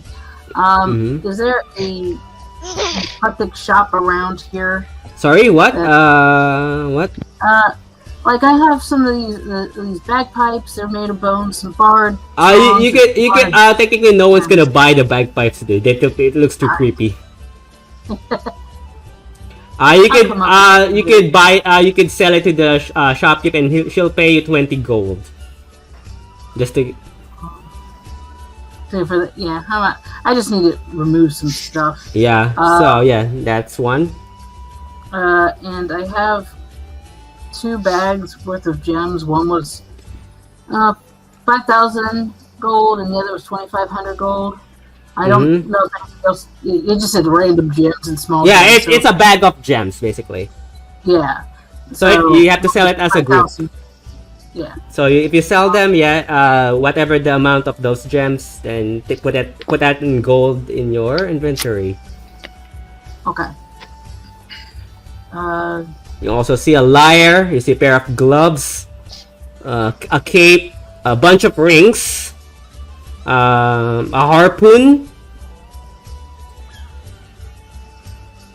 Yeah. Well, we need to go whale hunting. Y'all think? Like, or something. No, but we're gonna be underwater, and you never know what might come in handy. Anything that can go stabby underwater. I like to go stabby. So it's a harpoon gun, basically. Oh, a harpoon gun. Yeah, it's a rifle that has a harpoon and what you call That sounds like a Mariana thing that you need. Because she is at least good in arrows and bows. Technically, it can be held by a large creature. So Mara or Sorka can hold it because it's big. Oh. Yeah, it's massive, and you see that there's steam coming out of it. So it's a steam-powered harpoon gun. So that definitely would work underwater if it just. Yeah. Just. I also see a lyre, and a bunch of potions and rings, and 2 armors. Unless the lyre is magical. Yeah, everything here is magical, so this is a magic shop. Oh, yeah. It's not a normal. It's not a normal instrument. Oh, and that could. Oh. What does a shopkeep? Do you know what the lyre does? Oh well, other than it plays music, I guess it could. I mean, magically. So is anybody in need of It gives you advantage on persuading people or decepting people. You know, how much is that one? It is 350 gold pieces. It requires attunement by a bard.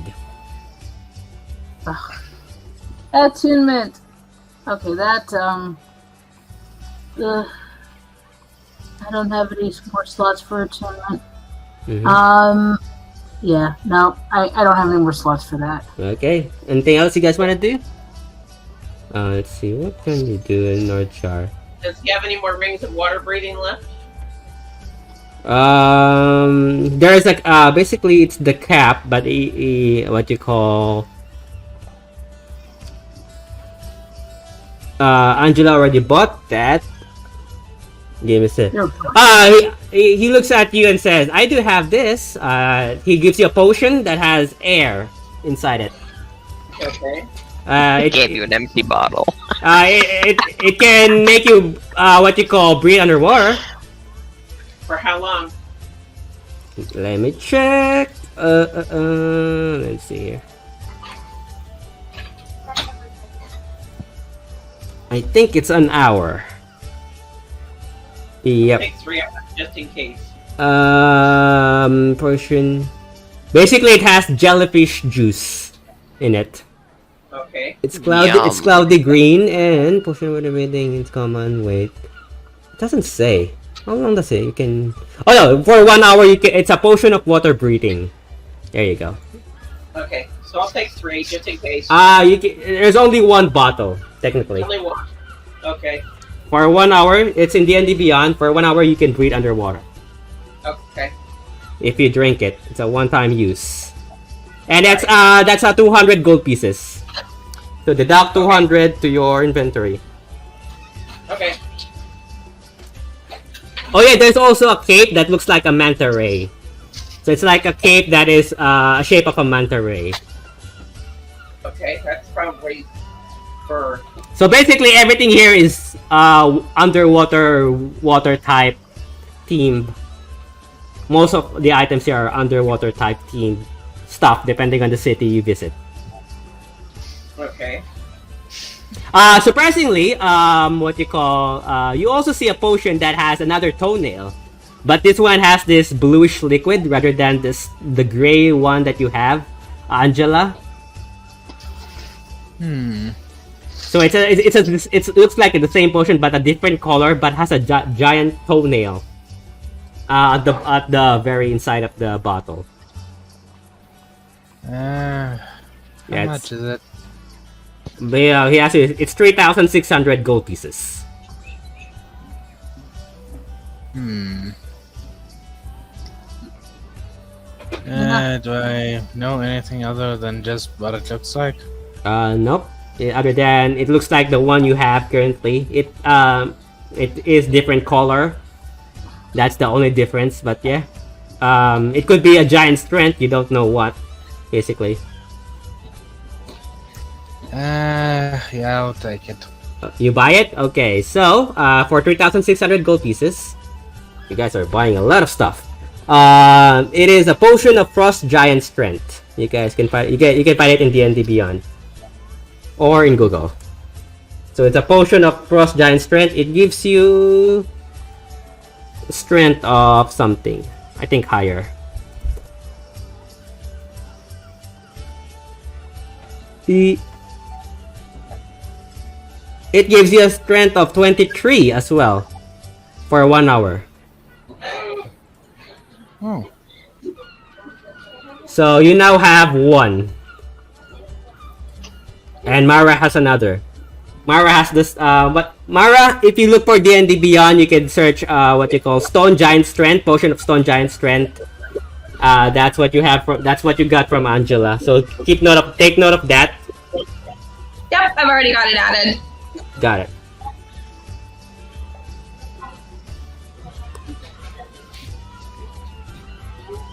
Anything else you guys want to do?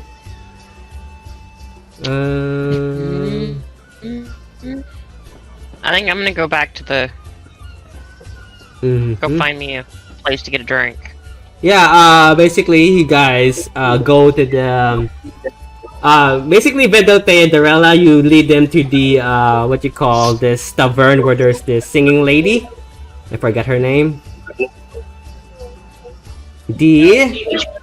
Her name. Give me a sec.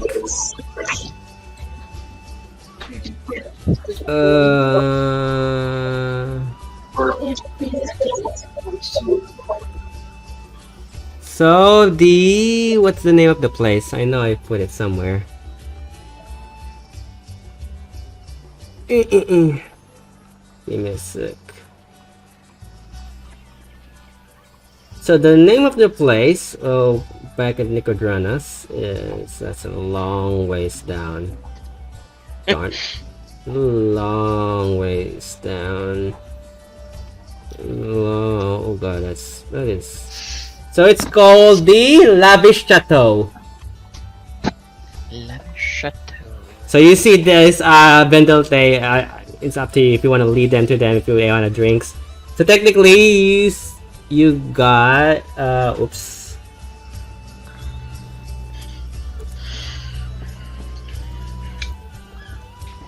Oops, give me a sec. Nope. This was the place with the tiefling that was singing? Yeah, and she is currently there singing. Which I wonder if a certain rich guy is back in town. Yeah, that's what the place looks like.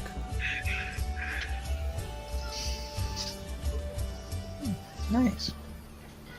So it's this aquamarine building that has this bluish green tiled roofs and has this golden leaves embroiderings on the edges of the windows and the doors. There's a balcony on the second floor, and yeah, and it's a bar. You hear music.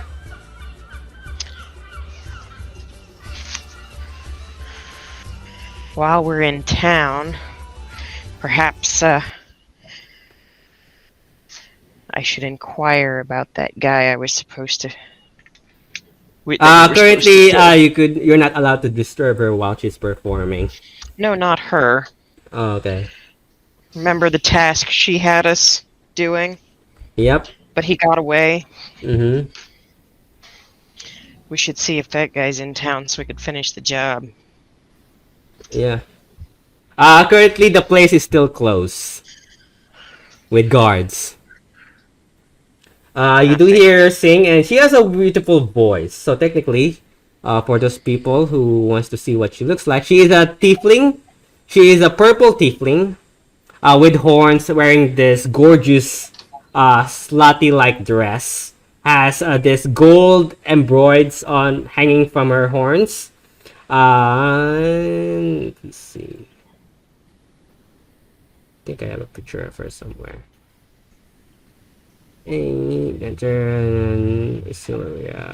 Wild Mount. Where is it? Wild Mount. So she looks like. That's what I have to do. She looks like this.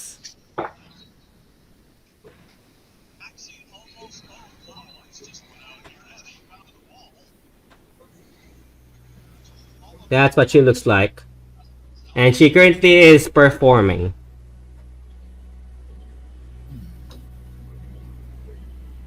And she has, as you guys sit there and watch her perform, she has a beautiful voice, basically. She has a beautiful voice. Let me guys know what else you guys want to do as this is happening. I'm gonna get that drink we came here for. Yep. You pay 1 silver for a bottle of wine as you watch her sing. Would Biso know the song that she's singing?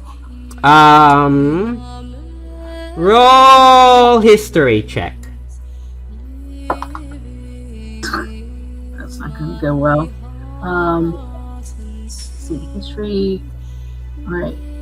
Well, alright. 6 is 12 plus 4. What's 12 plus 4? 16. 16. Nope. You have not heard of it. This is the first time you're hearing it.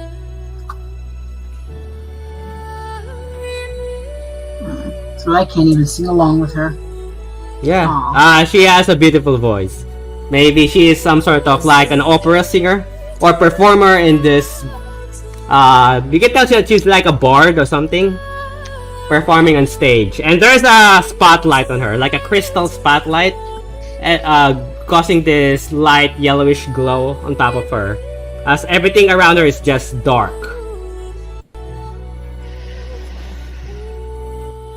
And I'm just going to sip at my drink and enjoy the music.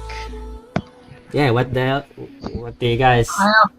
I also want to look around because, me also being half bard. I want to see how everybody else is reacting in this room. Yeah, everyone is definitely amazed. Most of the people here are just completely silent. And the area is dark and dim. And the only light that is coming is on top of her. It's like spotlight, like a glow. A crystal embedded on the wall itself. Yeah. And there's a stage, basically, that has a staircase, like this Romeo and Juliet type of deal.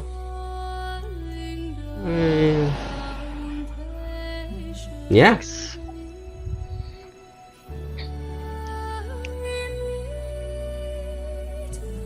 Anything else you guys want to do? We still have 36 minutes. 38. Is it weird how engrossed everyone is with her? Like, is it almost alarming when we walk in? Roll insight. Oh no, roll investigation. Roll a d20 and add your investigation. 4. Nope, it looks normal. They look like amazed considering how beautiful her voice is. That's how everybody looked the last time I was in here. Yep.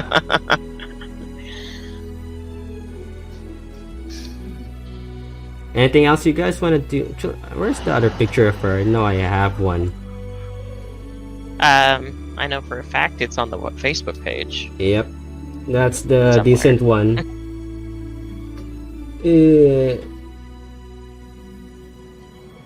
Anything else you guys want to do as you just watch her sing? I'm just listening to her sing, but I'm just watching the crowd because nothing is too ominous about it. He's just a very good performer, basically.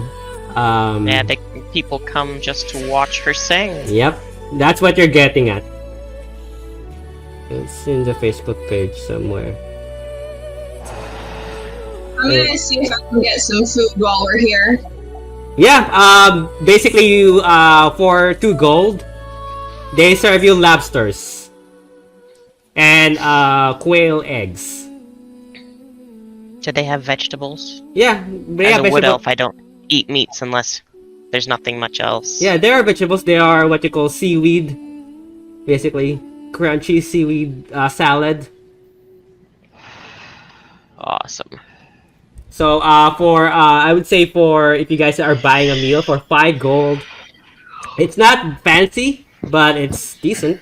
For 5 gold for all of you, whoever is paying, you get salad, you get lobsters, quail eggs, and wine. Dinner is on me. Okay. Yep. Anything else you guys want to do? Well,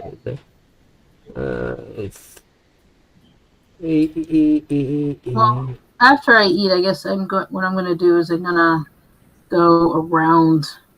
Well, I'm gonna leave the tavern now. I know where it's at, or in where it's at. I need to go into like an open area to, I guess, cast those spells into my Throne of Reserve, which I should have done while we were on the boat, but I don't want to do magic on a moving boat that can capsize. That's usually a bad sign. Sorry, what? You lost me. What do you want to do? With the Stone of Reserve, because you said it could store up to 2 levels of spells. So I was going to go over in an area that was not around people. Yeah, that's what she looks like. There you go. Found it. Oh. So that's what the place looks like when she was performing. All right, so you can cast a spell. You take a spell slot if you cast a spell on it, and then the spell is now stored in that stone. The Iron Stone. You can find it in D&D Beyond. The Iron Stone of Reserve is rare. Anything else you guys want to do? I don't remember why, if you could remind me. Why did she want this guy dead? What were we getting in exchange? Information, but now that information is useless. Okay. But yeah, a stalker, basically. A noble Yeah, that... he was a stalker. Yeah, she doesn't like it. And she wants the guy dead. Yeah, but the information doesn't do us any good now because we no longer have... Yeah. So the city itself is massive. There are districts, so it's 4 cities combined in one. You start to see something that looks like this. So that's how big the city is. Currently, you're at the open quay. That's what the place looks like.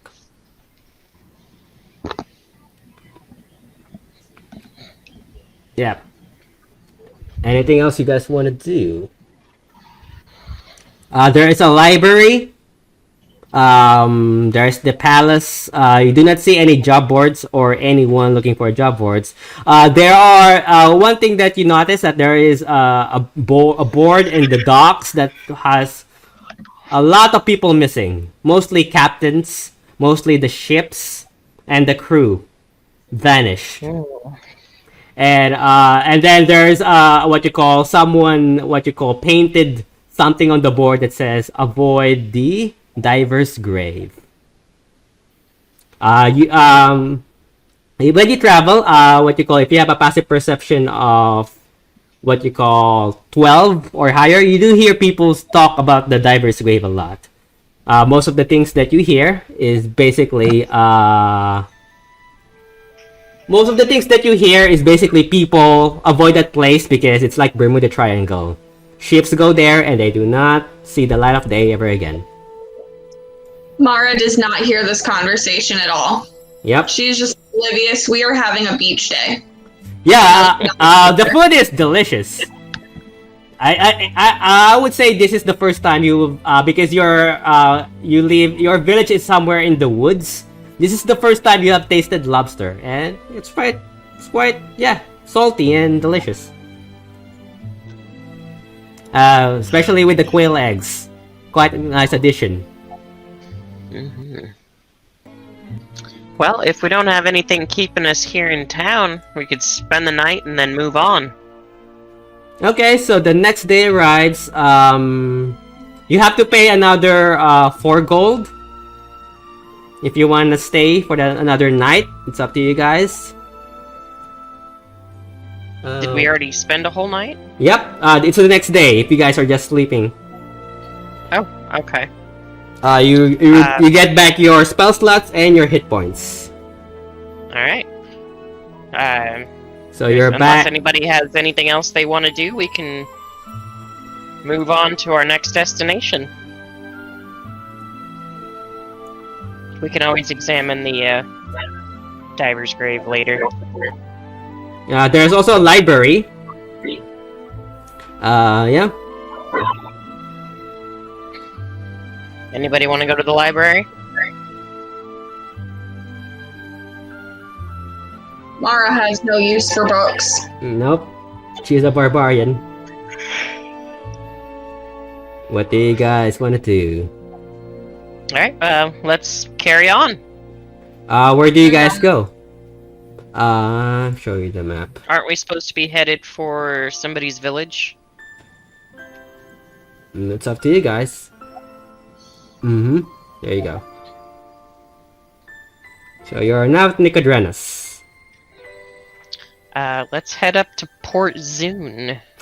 Yeah, so basically Port Zune is just a normal port. It's a small, basically a fortress made of sandstone on the side of the beach. Ships there do dock. Nothing too special or unique about it.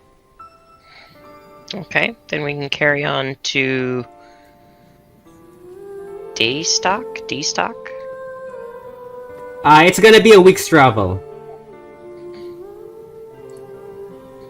It's alright, we gotta head that way anyway. Okay, Sounds so good. 1, 2, I'm gonna roll 1.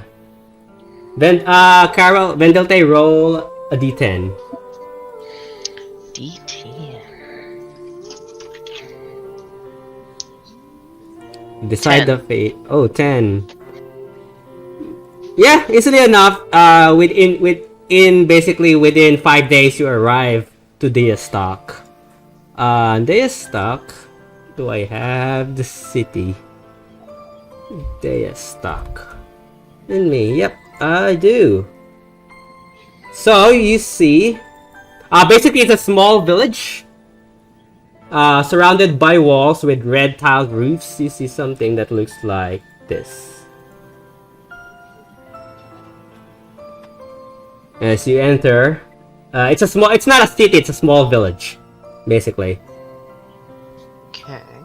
The city guard does let you in, the doors do open, and you enter this, basically a small village.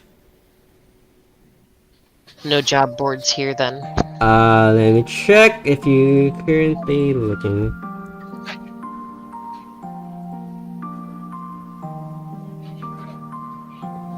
No, there are not. Okay. So, yeah, we can just pass on through. There are shops, I think. There's a magic shop and a blacksmith on the corner. I still don't have anything I need. If you leave Deastock, where do you guys go? You guys are currently exploring. What you call Miso. You know that your village is nearby. Oh, good. Because you're now at Wildmount. You just have to explore it to know where she is. So we could either head for Zadash or Kamorda. Sure. I don't actually know which one of these is my village. Your village is north of Deastock. Ah. Oh, so like in between Kamorda and Zadash? Yep. Oh, so we can go there first. Yeah, and basically you see a small village that you know, Miso that you grew up with. And yeah, you know that your place is here, basically. Most of the people here are catfolk or tabaxi-like. So you only see less human and elves, more catfolk, basically. So with fur.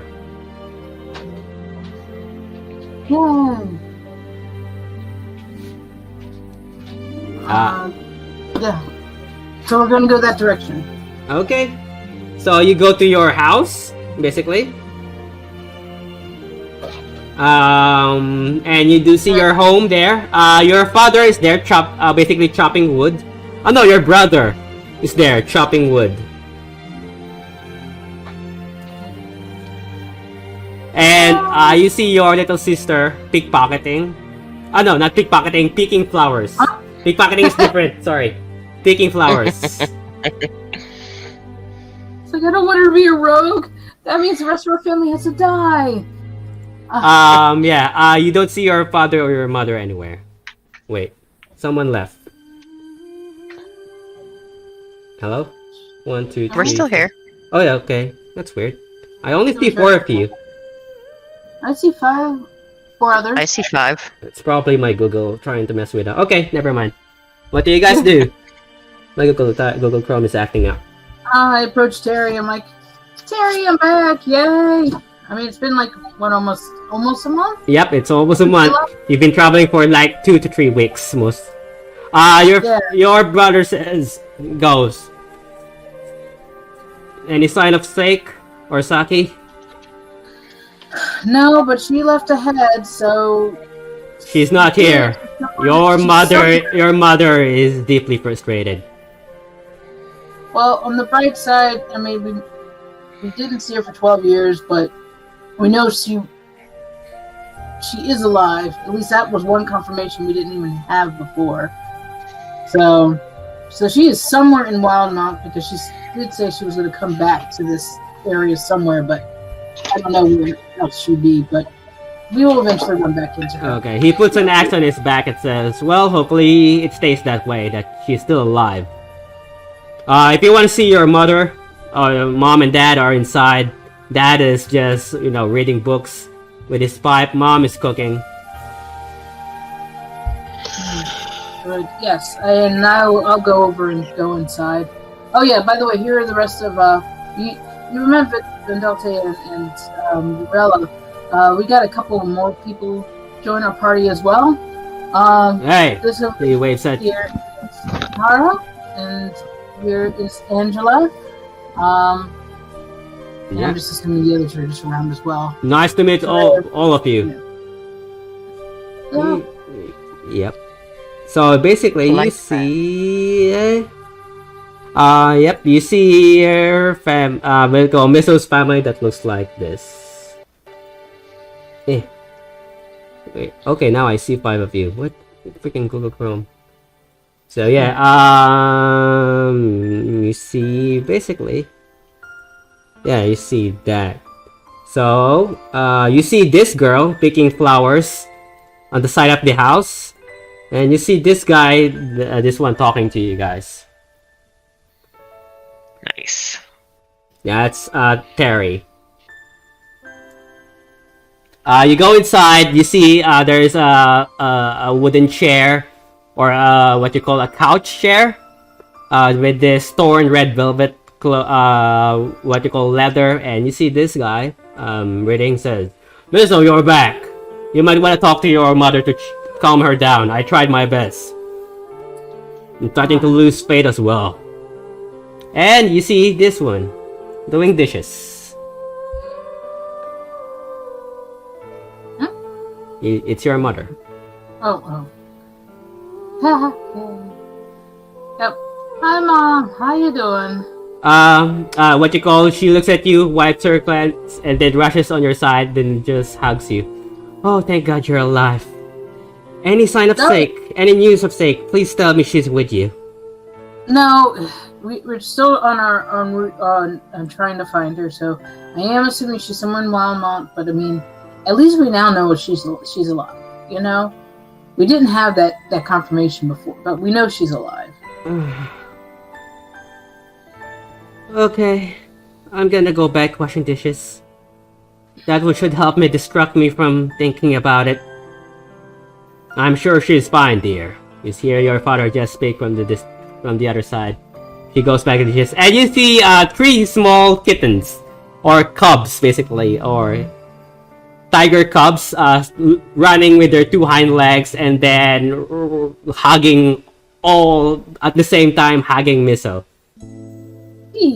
And you see what appears to be your grandma walking this hunch of what you call tiger cub, basically, or tiger, basically, with red leather clothes, or dark what you call red handkerchief tied on her head, leather clothes, and a walking stick.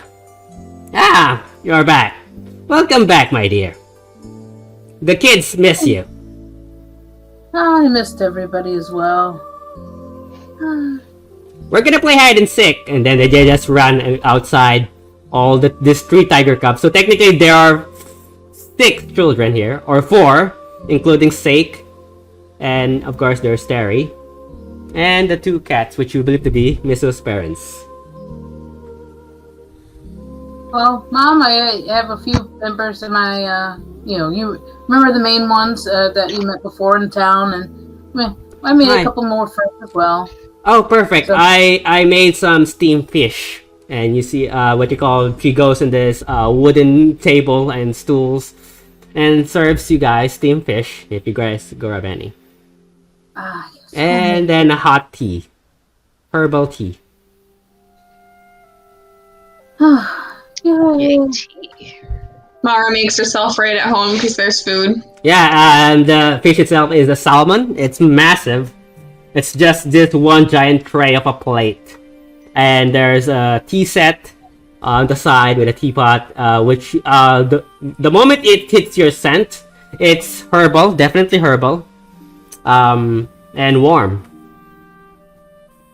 Your mother sits down, slouches on the chair, exhausted and probably ward sick.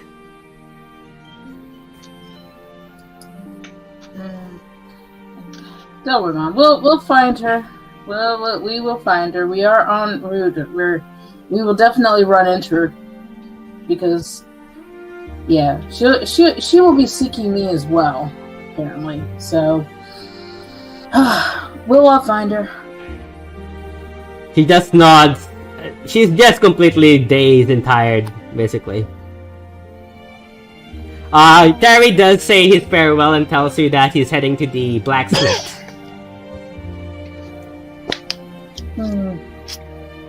Oh, you're heading to the blacksmith. You do know that your brother works at the blacksmith. Hey, Terry. Yeah. While you're heading over there, remember that adamantium armor I gave you? Oh yeah. You want it back? Yeah, actually, if you can convert all that into ore, eventually want to use that to make a better rapier in the future. I'm missing some components, but easily done. I'll bring it back to you by the end of the day. And if you guys wait by the end of the day, he does head back with 2 adamantine ores. So who's taking it? That would be for me. So to add 2 adamantine ores. Well, that's all. I'll probably head back. I need to go to work. He goes back. What do you call? Your little sister does tell you that, or I forgot her name. Kiki. Kiki tells you that she made 5 gold from performing in the street. Oh. And then she looks at her small guitar and tells you that one of her strings broke loose though. No. I can't play anymore. I have to buy a new one. But I have this. You get 5 gold. Maybe I could buy a new one. Well, you know what? I have another in my pack. I think I might have something. Actually, you know what? We Your mother shakes her head, says, "Please don't." So shakes her head, then looks at her father. Looks at your father, basically. Okay. She's warning you that if your father sees a lot of gold, who knows what may happen. I know. I'll be talking to her about that later. But you know what? Let's go and walk, Kiki. I'll see if somebody can mend or your if you have a mending spell, that could work. I don't. Did not take that one. So I could just go to like whatever the nearest not music shop. Instrument store, easily enough. You go to an instrument store, and you do buy for 8 gold. You can buy a small guitar. I'll do that for her. She gives you her 5 gold as well.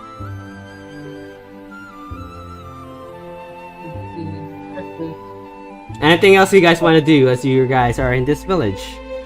We're gonna end in a few moments, basically.